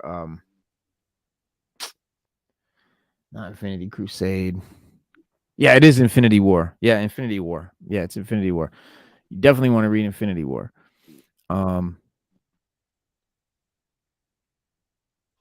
Number 1, Warlock and the Infinity Watch, number 1. That comes after Infinity War. What else? And then more poignant to the Guardian stuff. Like 2008, at the beginning of the second volume of the Guardians of the Galaxy, Warlock becomes an official member of the Guardians team. And they fight different extra dimensional threats. And you've got Star-Lord, Rocket Raccoon, Gamora, and Groot. That's that original team. And this is the Guardians of the Galaxy book that first saw Warlock become a team member. And it's not a stretch to say that James Gunn's Guardians of the Galaxy 3, could likely adapt some of the elements from this 17-issue series, where Warlock plays a significant role and casts a massive spell in hopes of stopping an enormous tear in the fabric of reality and the fissures and all of that. And then you fast forward to 2016. There's a 4-issue miniseries you want to grab called Infinity Entity. So Infinity Entity, Warlock wakes up seemingly in the distant past with all his recent memories gone, and basically there's all kinds of shit going on. But he's basically supposed to put together information and figure out how he got where he is now and why the universe is in such disarray. And so that's where the Kang stuff will come in. You should probably check out The Second Coming of Warlock. So in 2004, almost 40 years after the debut of Warlock, the Enclave used artist Janie Chin to create a new version of Adam Warlock in an artificial reality. So the new Warlock saves humanity in this fake reality and forms a dictatorship. And the storyline is very complex, constantly challenging you to consider the validity of the words that the narrator is telling you. And the plot twist and identity reveals are regular occurrences. And then later in the storyline, to distinguish this Warlock version from the original, the new Warlock is named Warlock Delta, which all this stuff could be touched on in the movies. But with 17 appearances in Silver Surfer Volume 3 and their subplot in Infinity Gauntlet, Adam Warlock and the Silver Surfer have become one of the most potent duos that Marvel has ever had, as far as like in terms of power and just the shit they're capable of. So I would fucking love to see some Silver Surfer Adam Warlock action, because James Gunn hinted that there's some Adam Warlock stuff down the road. So we know Fantastic Four is coming. We know, that's inevitably we're going to see some Silver Surfer. We got the Eternals with the Celestials and Galactus probably on the way. So you can pretty much bet that Warlock stuff that he's talking about is probably going to have to do with Silver Surfer. So yeah, I would love to see that. That would be so cool. Rob, to answer your question, yeah, Warlock's going to be in the new Guardians film. He's going to be, I guess, the main antagonist for that film. Yeah. James Gunn said he is a bad guy. He's the bad guy. Mm-hmm. Yeah, he's not a good guy. No, he's not a good guy. No sir, Bob. Well, that's sort of our that's the extent of my Warlock knowledge, and where I think the way I think it sort of connects to the MCU, and that's pretty much it, man. Just if you're interested in Warlock, or you want to be interested in Warlock, or you want to find out more, go digital, man. Look up some comics that I mentioned and learn about it, because he'll be one of the cooler characters that I think will be in the MCU. This next iteration, this next phase, he's gonna be one of the cooler. Maybe. Oh, so I'm crossing my fingers Fingers crossed. Because we've been fooled. We've been fooled before. We've been bamboozled all last year, man. Think about Obi-Wan. We was hyped. We was like, yeah. We believed the hype. And we was brought up just to be let down. So we gotta just cross our fingers and hope for the best. But yeah, man. Speaking of Obi-Wan, man, let's hop into Star Wars territory, because the Bad Batch season 2 is popping right now, and we are supposed to be reviewing or talking about or breaking down the episodes, which we kind of been doing. But episode 4 just dropped. And it's called Faster is the episode. And essentially, it's a standalone episode of the Bad Batch. Echo and Hunter aren't even in it. It has no bearing on the wider overarching story, has nothing to do with the Empire's expansion and the period of political flux that the galaxy is currently in, and it barely even progresses individual character arcs and dynamics. Instead, it is 20-odd minutes of pure breakneck pace fun. Just good times, just good Star Wars adventure shit. Continuing a long and storied tradition of Star Wars animation, spending a week on stories that have nothing to do with anything just cause. We can see that in Rebels and Clone Wars and pretty much every Star Wars show that they've done. But it's always good times. And that's one of these episodes. Or this is one of those episodes. And there are interesting elements, if you really look for them. For one thing, the whole episode is structurally reminiscent of the pod racing, subplot from the Star Wars Episode 1, The Phantom Menace. You've got the high stakes race and gambling, and generally impossible for humans to partake and drive these pod racers, which is why Anakin was so special, because he was able to do that. But the last minute inclusion of a human racer who ultimately emerges victorious, they couldn't resist. But shady backroom betting, a bloodthirsty crowd, and a lot of computer generated stunts and chaos. But it isn't a pod racing accident that or thing that really goes off here. It's or what they call it riot racing, which seems to be a slightly more dangerous and less organized variant of pod racing that is nonetheless basically the same thing. And the crew, you've got, or at least Omega, Wrecker, and Tech are there because Sid wants to earn some credits for her new racer. And, a smug droid named Teo, and she needs security to do it because the place is filled with unsavory, ne'er-do-well types, and including an old acquaintance named Malegi, who ultimately basically wants to put up a big bet for and for them to bet on Teo. And for what it's worth, Teo was a cool android, was a cool character. I thought was pretty fun, playing explicitly as comic relief, for as most droids are. I know R2D2 and C3PO were comic relief. That's basically what they were. And then you had BD8. So there's always a comic relief type droid usually, and that's definitely the sort of tradition that they fell on here. And basically, when this character Malegi, pilot Jet Venom, cheats, in the race, the character Omega proposes a double or nothing bet to follow up, the race, and that's complicated by the fact that Teo gets smashed to bits in another crash that is heavily implied that Malegi also arranged to happen, and that means that Tech has to race and utilize his hyper intelligence and logical decision making to take a victory against the odds. Because remember, humans don't really have the reaction time or to do pod racing at that speed. Yeah, right. And so basically, I assumed that the name Faster was the name of the episode, was going to have Omega become the pilot, because she's a kid and Anakin was a kid. So, that was kind of predictable.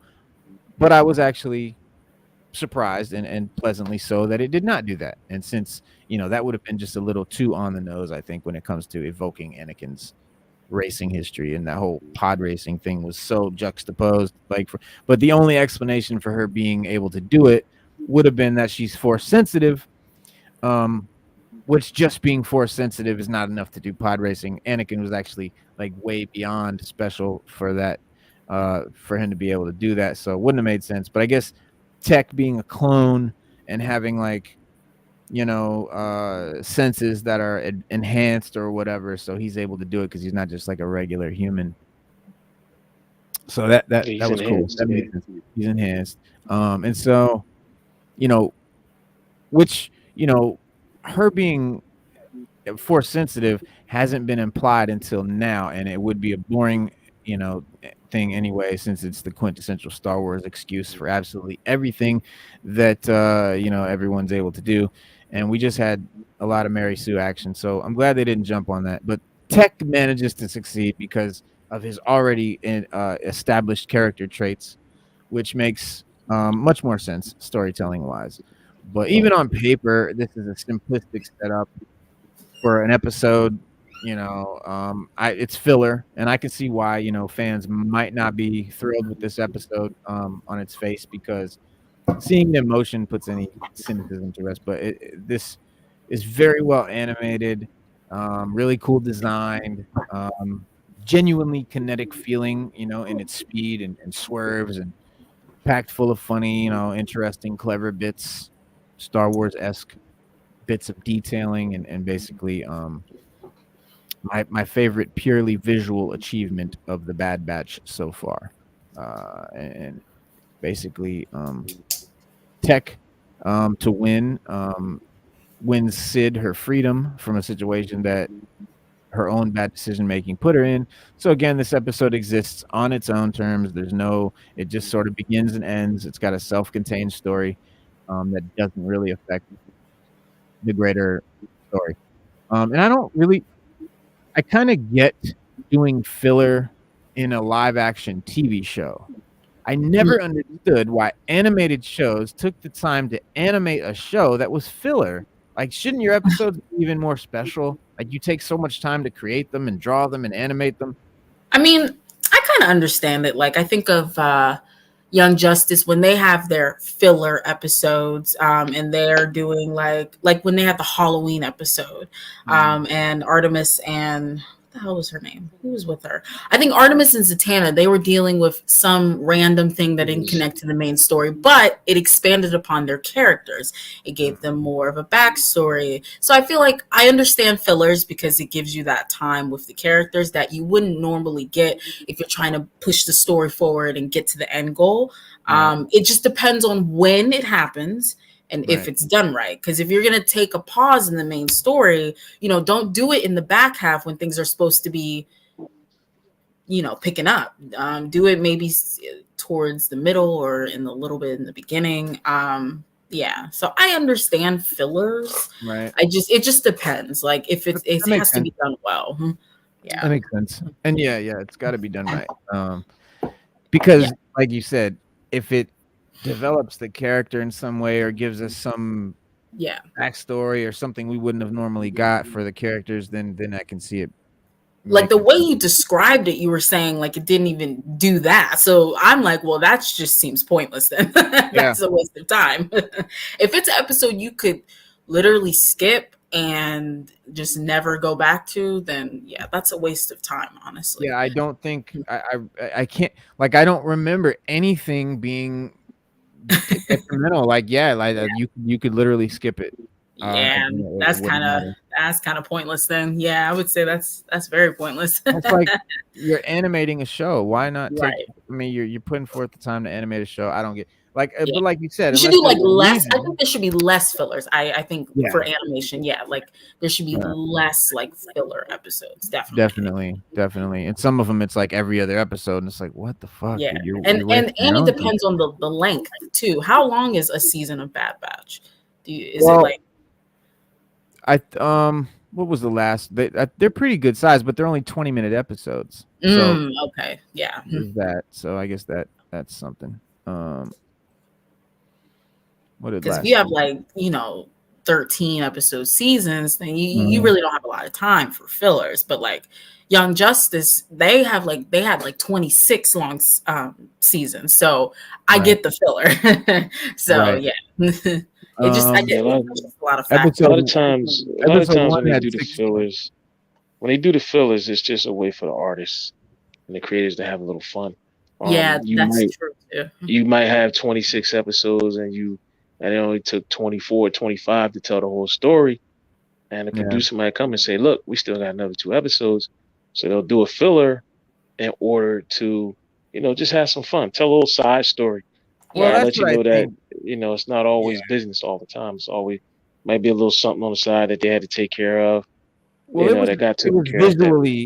was visually cool. Like, it was visually stunning kind of thing. So maybe what you're saying, like, to the effect of maybe they did just want to show off their graphical talents or whatever, doing the pod racing thing, or just having fun with it, doing something really amazing. I thought it was just a way for them to just say that without doing it or without. See, we know Omega. Everybody's always had the notion that Omega was force sensitive, that she was cloned, as a force sensitive clone. And then when you go to the Mandalorian, or whatever that doctor was that wanted to clone Grogu, they've been trying to clone Jedi or people with Jedi-like powers for a long time. That's been happening. Palpatine's trying to do it. Vader was trying to do it. We know that. So when it comes to Omega, nobody's ever said until now that she's force sensitive. We implied it, but we didn't know it. So to put her in a pod race or anything like that, that would kind of be like doing episode 1 all over again. So I guess that was their way of saying, well, we'll put Tech in there instead of her, but we'll just have you find out in a different way that she's force sensitive than her driving a pod racer or something like that. So it was, it was the same thing, but a little different. That's how I looked at it. And I can go with that. I was just waiting for them to say that she's force sensitive. That's what I wanted. Like, just come out and say it, and then let's move on with it. But to do a whole episode where you just say it, and then you show everybody else can do what she could have did, when you could have just found other ways to show her talent, and then we can move on and progress her force abilities. You know what I mean? But they do that. Like, I read an article that said, what was his name? Finn, that played Finn. That one of the reasons why he was mad was because in that whole Star Wars John Boyega saga, John Boyega was saying that he was supposed to be the force sensitive one. Yep. And they just kept cutting it out. They just kept, and even when he was like, what was he, slipping in the mud or something like that? He was trying to tell Ray something, and they said even then he was supposed to tell Ray, look, I think I'm force sensitive. But that leads to he would have been force sensitive, but not as stronger with the force as she was. And that's the issue for the Jedi. They only take the strongest ones. So with that, we lame. Yeah. They did him so dirty. Oh my god, I'll never forget that. Well, it's one thing I took from those live action Star Wars movies. That was it. It was that's why I said online they call it She Wars. They call right now the running joke for Star Wars is they call it She Wars. No lie, it's the running joke right now with everybody, all Star Wars fans. Last Discords, you go on Discords, they call it She Wars. That is not good. Not good. Well, so we got She Wars and we got the MCU, but yeah, that's the run. I mean, I'm not trying to down the whole situation a bit. If you go on, when you go online and you go on some of the hardcore sites, I'm on Discord a lot, and when you go on Discord and you go in some of those chat rooms, that's what they call it. That's what they call it. That's over there on Discord. They are ruthless. That's what they refer to it as. They'll be like, yo, like She Wars episode 5, season 13. Like they go hard, bro.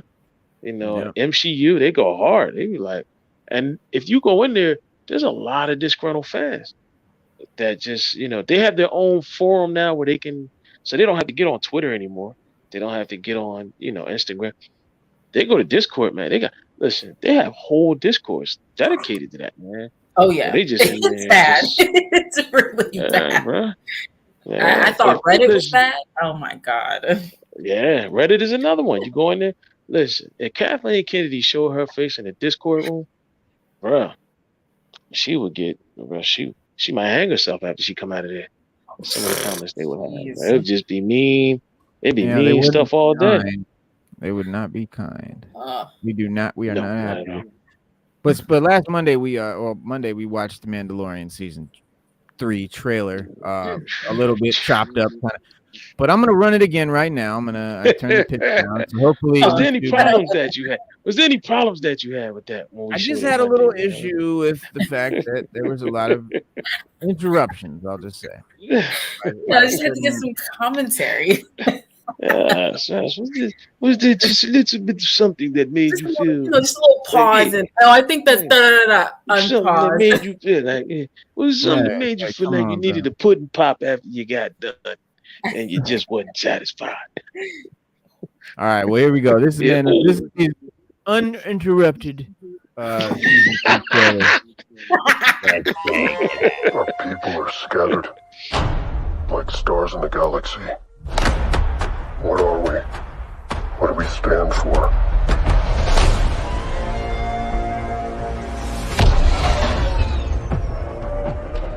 Being a Mandalorian is not just learning about how to fight.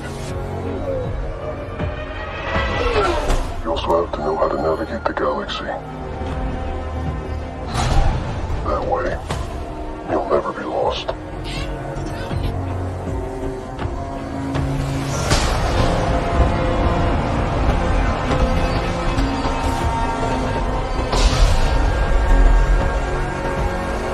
I'm going to Mandalore so that I may be forgiven for my transgressions. May the Force be with you! This is the way.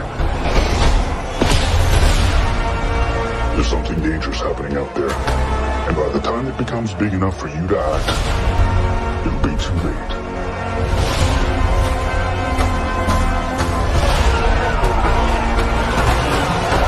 Hang on, kid.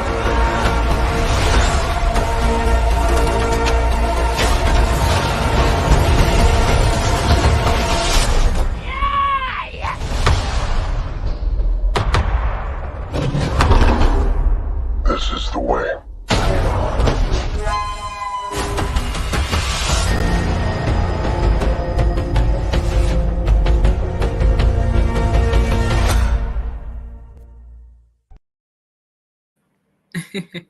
Shout out to the nerdgasms that are happening right now. Shout out. Word. Yo, and it's like I'm so glad you guys showed this again. It was dope as hell. Hey, I mean, I had to see it again because the first time. No. Bunch of interruptions, but it was cool. But yeah, man, I'm like hype, bro. I think this season is gonna be dope. And there's some interesting theories and things like that. Andy Serkis. Yeah, Andy Serkis, the guy that plays Snoke and Gollum, and he was in Andor, and so he may return to the Star Wars galaxy sooner than we thought. Snoke's sudden death in Episode 8, Last Jedi, was a total shock to all who were invested. And then Andy Serkis has recently opened up about how devastated he was to have his role in the franchise cut so short. Luckily, he made a surprise comeback in Andor as Kino Loy, giving him the first live-action role that was not completely CGI covered. And he was in. I mean, he played Gollum, but he did do the MCU thing. He played Claw, where he didn't have the thing, but his role in the show became one of the most highly celebrated, which says a lot, given that it's become one of the finest Star Wars projects of all time. Andor, and fans cite his prison breakout speech as one of the best moments in Star Wars ever. And now, despite the uncertainty surrounding the future of Andor, of that character, because at the end of the last time we saw him, he was afraid he couldn't jump off because he couldn't swim, so he basically was stuck. So we don't know what happens to him yet. And so, but the actor is hanging around. He's around. He's involved in Lucasfilm. He's doing stuff.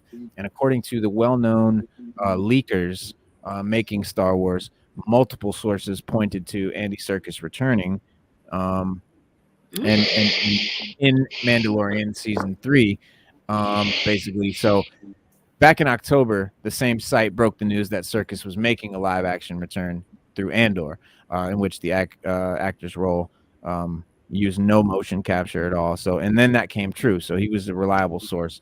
And that site did claim that during the same period of gathering intel about Serkis's role in the show, several sources said that he was also doing motion capture work.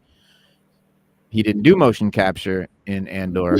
So what does that mean? What are they, could that mean he's doing Snoke?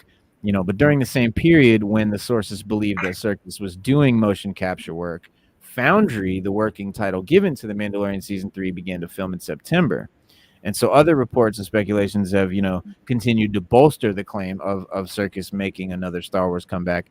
And in Mandalorian Season 2, Chapter 12, in The Siege, Din Djarin and the crew come across an Imperial lab on Navarro with a cloning facility that appeared to have a clone of Snoke in the background.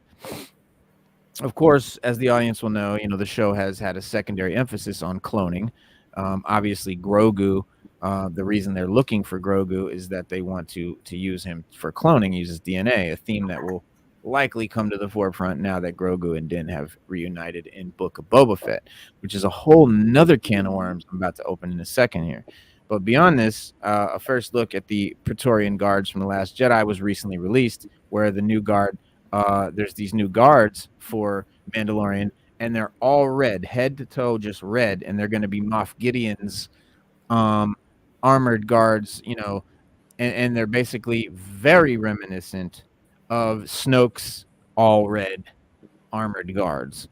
And so, as a Star Wars fan, you will know the franchise has been teasing the hugely important cloning arc ever since the whole thing about Palpatine using Snoke and cloning Snoke and making clones and the whole thing. And so that's when but the concept was first introduced, obviously, in Attack of the Clones, when Obi-Wan discovers the big army of clones being made in Kamino. And so the clone army goes on to have, a big focus in the animated Star Wars Clone Wars, and then Bad Batch now. And at the end of Bad Batch's first season, the Kaminoan scientist Nala Se was seen being taken into an Imperial cloning facility, presumably to aid the Empire in their desire to learn how to clone without the Kaminoans. Okay, so then there's been other teases in the publishing realm. You've got Darth Vader, the comic book, issue number 11, which pointed to Luke Skywalker's severed hand being used for cloning, with Emperor Palpatine commenting that he could use it to make anything. However, the most high-profile cloning revolves around Palpatine's, infamous return in Rise of Skywalker. The revelation that Snoke was his creation, and that, in the testing clone that the engineer, the Dr. Pershing, performed on Grogu. All right, and so it is sure to be a massive arc in the Star Wars stories to come. Snoke is set for a huge comeback as Emperor Palpatine attempts to perfect the Kaminoan cloning technology, resulting in Supreme Leader Snoke's creation. And this all takes place in a timeline that this works out. And so it's a very good chance, very high probability that there'll be some mention or some allusion to Snoke, and then there's a definite chance of some sort that we might even see something, or they might mention him or directly or something like that. That could be cool. I'm into it. I think that they're gonna I think we're gonna see a lot about them reforming Mandalore, because as you remember, what's her name has the dark saber, so Katan can't get it back unless she battles him for it, but she doesn't want to battle him for it. And then you remember the armorer told him, like, look, she already cursed our people. Right? She cursed Mandalore when she took it without getting it in battle. Some of the scenes that they show in there, I hope they Mandalore. You see a couple of scenes in there. You hope they Mandalore. You see him with a bunch of Mandalorians, different colors, different color armors, things like that. Somewhere in the show, he might be leading them to a revolution to reunite Mandalore. He might just take the mantle and just say, you know what, I got the saber. I did win it in battle. I can restore Mandalore back to us. And we stop hiding in crevices and everything and unite all the clans. This season could be about him uniting the clans and using Grogu and him and Grogu going on that type of adventure. I mean, when you look at it, that's what it looked like to me. You keep seeing different Mandalorians, different colors. You see the owl face ones are the women. They look like owl faces. The ones to me, that's what I call them. They call owl face because he's small. But you see Bo-Katan with that serious look on her face. So she is the rightful ruler, but there's a lot they could do. I think that that's gonna be one of the biggest issues this season is the reuniting of the clans and bring them all back to Mandalore or find a new planet that they could exist on. As Mandalorians. And the main quest arc is going to be Din Djarin going to Mandalore to find the old helmet, and they show in the trailer he pulls like some helmet out. He pulls like an old dusty helmet out the dirt. So you know he's on Mandalore. That's on Mandalore. Yep. And Giancarlo Esposito, shout out to the homie that plays Moff Gideon. It was funny. He was doing a talk show and he was saying that he said when Jon Favreau called him and said, I said, I wrote a part for you. And in the Star Wars, you're a big villain. And he said the one condition that he had was that his character had to have a cape. He said, just give me a cape. Jon Favreau said done. But he's got a big, so he's going to be wearing a Mandalorian helmet. Moff Gideon on some crazy shit. So he's going to be wearing a Mandalorian armor. We don't really know why, but it probably has something to do with him trying to we know why. We know why. We know because it's made out of Beskar. All their armors are made out of Beskar. And but why would he be wearing a Mandalorian armor? For protection. But then everybody would wear Mandalorian armor. That's not a great. If you can get one. See, that's the thing, You either got to kill a Mandalorian to get one, or you got to be a Mandalorian. They say that's how Boba Fett got his armor. They say he killed a Mandalorian. No, Boba Fett made his joint. And then some people say he made it. Right. I've heard a bunch of different stories. But either way, when you bring it down, remember in was it Book of Boba Fett Book of Boba Fett? Remember when the sheriff had a Mandalorian armor.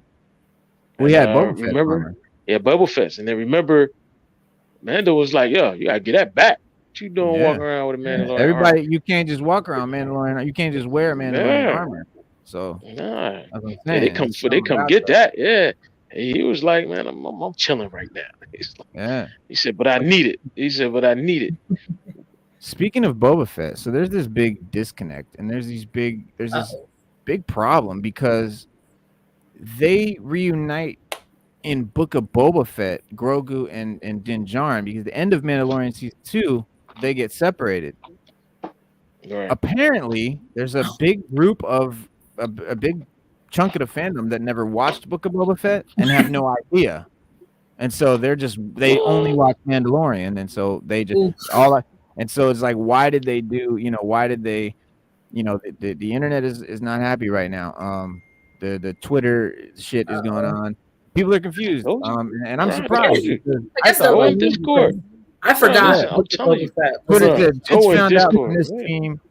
He said, just found out from this meme that the central emotional plot point of The Mandalorian was resolved in some other show that I will never watch. Yeah, and then this other guy said, it's still incredibly funny to me that Mando and Grogu were separated at the end of Mandalorian season 2 and are just going to be reunited at the start of season 3 because of a random interlude in the Book of Boba Fett. Baffling, bewildering stuff. This will always be a bizarre choice to me.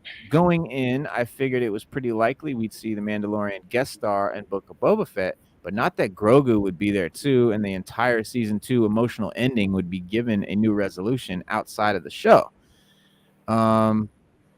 Perhaps even sillier than the leads of 2 other Arrowverse shows getting married in an episode of Legends of Tomorrow.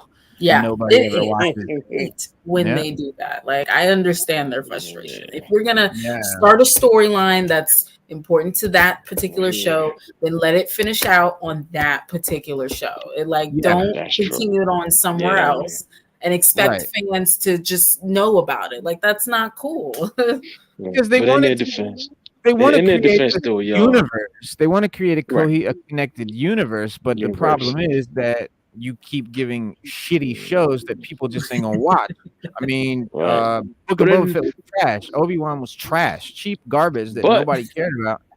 Book of Boba Fett was trash, but we did have the 3 best episodes were the ones that didn't have anything to do with Boba Fett. They were all Din Djarin. They were all Mandalorian. Yeah, they were all Din Djarin. So for all you fans out there that's mad, just watch those episodes. You ain't gotta watch the rest of it. And it's just the fact that they did it. That's enough. I agree. I agree. Listen, I agree. But if you that hardcore of a fan and you want to really know how they got united, just watch the best episodes of Book of Boba Fett. You'll be okay.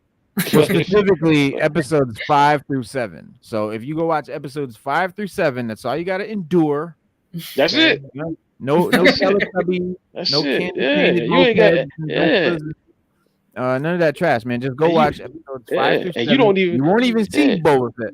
You won't even see Boba Fett, right? You see some good acting. They actually feel like Mandalorian episodes. They actually feel like they would be part of the Mandalorian. Like you would like, damn, these should have been in the Mandalorian season 2, but they're not. Or they should have been Mandalorian shorts or spinoffs. You know what I mean? Well, while the spinoff certainly has its defenders, many decreed the show's slow pacing and focus on crappy characters that don't have the same fan appeal. But it also committed the cardinal sin of virtually pushing its protagonist, one of the most beloved characters in all of Star Wars of all time, to the supporting cast of its own show. Forced to sit on the sidelines while Din and Grogu basically played out their story. And I don't know, were they just fiending to tell that Mando story, or did they realize that this show sucks and people are hating it? We better save it by throwing. I bet you these episodes were supposed to be Mandalorian season 3 episodes. Yeah, probably. I'm not fucking around. I think they took season 3 episodes. Yeah, I believe it. I believe it because Boba Fett was getting. They were too good. Trash. Listen, Reno, they were too good. You said they trying to save that show. Yeah, they were too good, Reno. They were too good to be Boba Fett episodes. It had to be, man. It had to be stuff they filmed already. Matter of fact, it might have been stuff that didn't make season 2, and they just was like, look, these didn't make season 2. Just throw these in there as fillers. Because we was talking about fillers earlier, and that'll save the season. I'm trying to, bro. Listen, it had to be. There was no way they just went off story like that. Right. Just went back to the Mandalorian. Because if they did, then somebody's a genius, and I want to meet them. Oh no. Well, if they were a genius, then the rest of the show wouldn't have been crap. So I'm talking about the person that came with that idea, or the person that just said, let's just throw these in there. Yeah, let's do a hard left, and just make these. You know what I mean, because I'm really not enjoying filming this Book of Boba Fett stuff anyway. It's crap. But yeah, it's not surprising to see some negative fan feedback on this. I'll tell you. Unlike with the MCU, Star Wars properties don't normally cross over so directly as to resolve one show's cliffhanger in a completely different series or movie. Whereas that could happen maybe in Marvel. There could be like if you didn't watch Loki, you're gonna be kind of lost when you watch the Kang movie. But that we know that about Marvel, and fans don't really know that about Star Wars because that's never been a Star Wars thing. Right. You know, and fans of the franchise just aren't used to experiencing this universe on screen with the same level of interconnectedness, you know. Yeah. And even with like Kang, that's okay because literally the only time we have physically seen him was in Loki. So if you happen to not watch that show like myself, and you come into Kang and Quantumania, I mean, hey, that'd be all right. That's the second time we've seen him, so it's cool. You won't be extremely lost. So that was just not a good decision on their part. And in a major plot point of season 2, like the whole emotional ending. Grogu chose to, and then it's like when the show comes back, that never happened. I'm like, Right. Dang, What? guys. I'm telling you, Reno, I think that like the way we saw Mandalorian end, it was supposed to end like that, and then it was supposed to go to those 3 Boba Fett episodes, deal with the Grogu situation, or throw him in there. So I'm telling you, bro, it had to be. Because if Them 3 not, the episodes was director, supposed the to start director got season 3. bored. I'm gonna tell you what, the director got bored, and he was like, "Look, I'm tired of filming this Kathleen Kennedy. She's sending out this dumb stuff. Let's just film some Mandalorian episodes, because I always wanted to do them anyway." Yeah. And then he threw them in there, and they were a hit. If the same director did those episodes that did Boba Fett, Maybe I'd be a was supposed to monkey. do like a special presentation. Yeah. Listen, And they were like, all right, let's just listen, crack on these 3 episodes. Right. All I can tell you is it saved the show, because the show was it was getting kind of boring.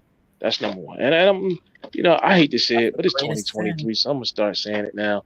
I'm not gonna sugarcoat it anymore. Some stuff that we've been seeing the last 2 years, it's just boring, man. I have no interest in watching it. Right. I'm like, thank you, Sada. I don't want to watch it. They promote the hell out of it, and then they give us trash. And then you want us to pay for Disney wants us to pay. Listen, everybody out there, Disney Plus is going up. It's going to be over $100 come November this year or September, whenever they decide to raise it. But this year or next time you pay for your Disney Plus, if you're not locked in like me, then when I go pay for mine in November again for the year, I'm over $100 now.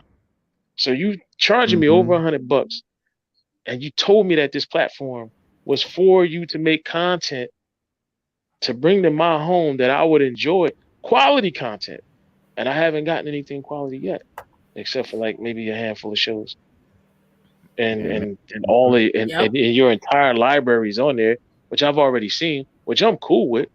But you said that you didn't make it for that. You didn't make it for us to sit there and watch your old stuff all the time. Movies. And it's increased quite a bit, the price. Like it's going from $7 to $10.99 per month. Like that's it increased every year. Sada, it's increased every year since it came out. It's over $100. When you go, like I said, I'm locked in. I'm locked in until November. Come November, I'm paying over $100 a year if I decide to pay $100. Yeah, because HBO Max did the same thing. They sent me an email like sometime last week. They're increasing their price next month to $16 a month. I'm like, you're removing content. Yeah, it's going to be $15.99 a month. It's going from 14 to 15. HBO Max, and and I'm like, yep, exactly. That's like $190. That's like $190. That's like $190 a year. Because like you're removing content. Your shows aren't even on, for HBO Max. Like that's crazy. And Disney Plus, that's crazy. and when they got websites out there that you can watch all the new shows from Prime, Hulu, Apple TV, HBO Max, Disney Plus, you name it, Netflix, all the new shows, the day they air on those platforms, you can watch them on these bootleg websites for free. So, or you could do like me, and just build your whole movie wall and just buy them on hard disk and just watch what you want when you want to watch it. Right, watch what you want. Like people, but I want to see stuff when it come out though. Like I understand. Listen, I'm to the point.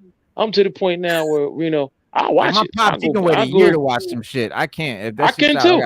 I can too. But listen. This is what I do now. Like, I'll wait go watch it come on TV. I'm like, I get it. I get it. If it's something I gotta see, I'm gonna do what I gotta do. I'm gonna watch it. But as soon as it come on disc, boom, right in my library. Oh yeah, right in my library. But I'm like your pop, man. If it's something that I can wait, I'll wait for that to come out. I'll wait. But now because of the bootleg market, though, Reno, we don't have to wait as long. That's how quickly did Black Adam get on the bootleg? Like, come on, it better. And you better bring it out. You better bring it out on video within 3 months of it coming out in the movies. Because if you don't, they're gonna bootleg the hell out of it. You ain't gonna make no money. Right. So you better do it. 3 months is the turnaround we got now. I can wait 3 months. I can wait less than that. I'm trying to listen. people come to my house, they be like, "Damn, you got all these movies. Why would you have it? You could just snatch them from the air." My father says you can snatch them from the air. Other people, you don't stream? Yeah, I do stream. But I'm gonna tell you 3 things you don't get from streaming. You don't get superior picture quality. That's one thing that stream sites don't tell you. That's number one. Number two, you don't get superior sound quality. That's the second thing they don't tell you. And the third thing, and best of all, is you only pay for it once. So when I pay $25 for a movie, I can watch it as many times as I want. And guess what? Let's say if it came out January this year, January next year, I ain't got to pay for it again. I can stick it back in there and watch it. I only pay it once. I only pay you for can it once. buy movies on a lot of these streaming sites. They'll let you pay one fee, and then you could just watch that movie whenever you want offline. Like Now, I know Amazon Prime does that. Yeah, I mean, I got a bunch of movies on Vudu. Right. I get free. Wait, Now, what? I'm gonna keep it a buck. A lot of people don't know about Vudu. I'm gonna tell y'all about Vudu now. If you haven't learned about Vudu, log on to Vudu. It's run by Walmart.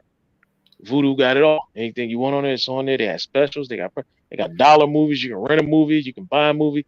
It's just like Blockbuster, but it's digital. And when I buy a movie, I'll get a digital copy, and I just transfer them all to Vudu. The only thing about the digital stuff is if the company goes under or whatever, can you lose that? So, or I know they try their best to transfer it to somebody else, or have somebody else do it, like Movies Anywhere or something like that. But for the most part, you just can't be having a hard copy. I don't care what anybody tells you. There hasn't been anything yet that's more convenient than having a hard copy.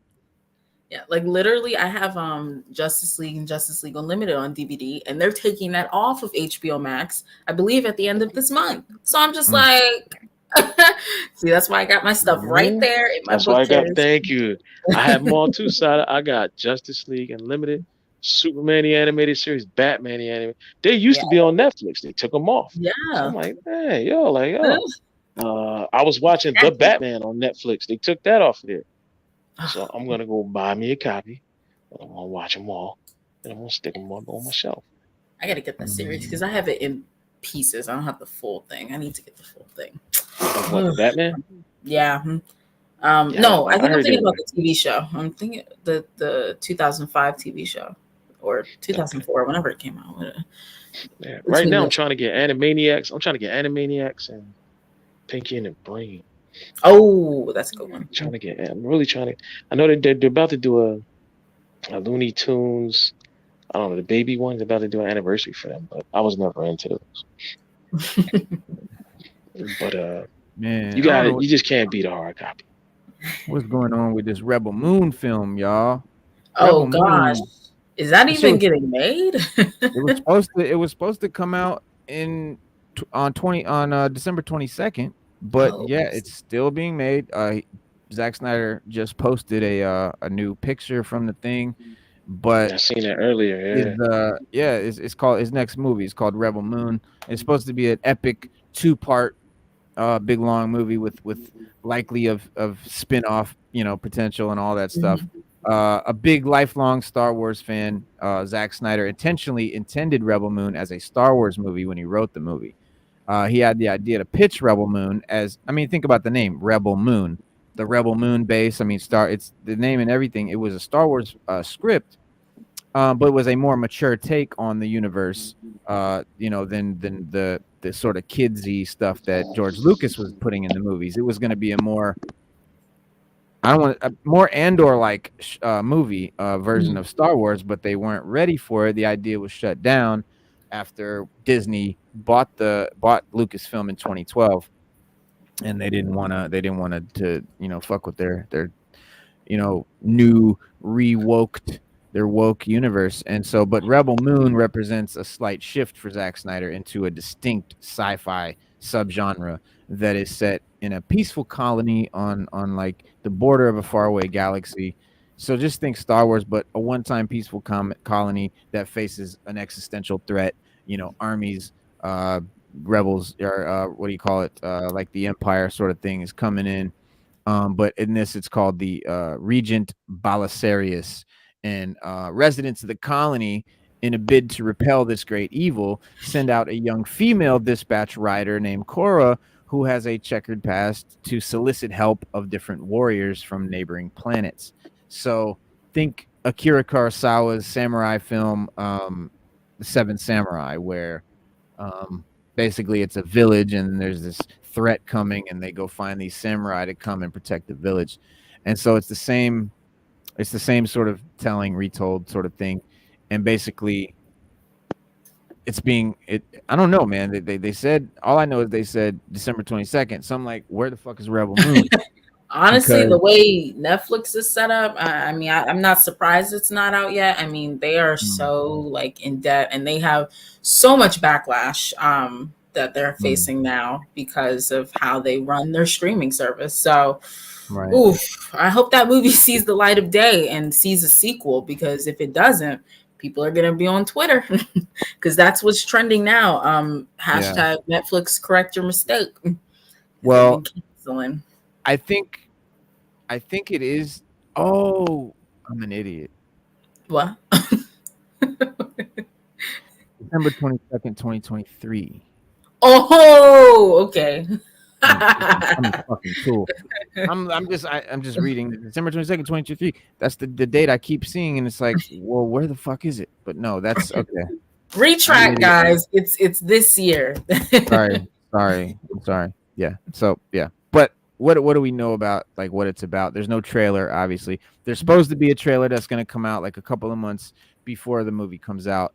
That being said, the first pieces of the footage for the film were released in a sizzle reel for Netflix's 2023 film slate. That is on what do you call it? YouTube. So maybe I could pull that up, but yeah, it should be in just in time for Christmas this year. But it's basically Zack Snyder's penchant for grandiose storytelling is put on display here, and it's Netflix's new epic space sci-fi, project. Basically, the story is set in motion when a just quiet little town, on the edge of the galaxy, is threatened by I don't know what it's the Empire, just call it the Empire. And then, they basically got to save the place and keep it. That's pretty much all we really know. Yeah. But it is the first movie to feature a new look partnership between Zack Snyder and Deborah Snyder's The Stone Quarry, which is I don't know, it's their production company, and Netflix and Wesley Collar's production company. So the producers for Rebel Moon are Zack Snyder along with Deborah Snyder and Eric Newman from his company Grand Electric, and the executive producers are other people. But the script is written by Zack Snyder. So interesting. It should be. But yeah, I'm just really glad that it's 2023 and not last year, because I thought I was like confused and like, oh my god, it's almost a month late. Yeah, I'm like, oh shit, it's not gonna happen. But yeah, I've been waiting for it. I think it's gonna be good. I hope so, man. As long as we waited. Yeah, wait this long. Yeah, make me wait this long. Give me a bad movie. Pissed. Yeah.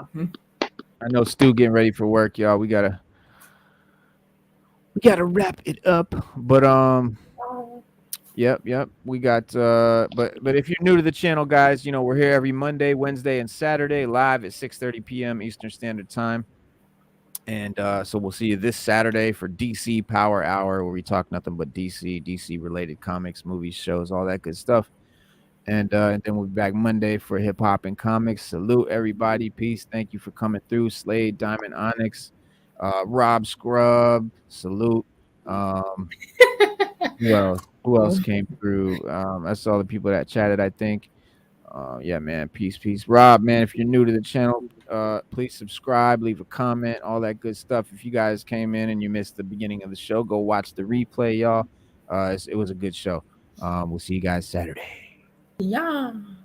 Yeah. Peace.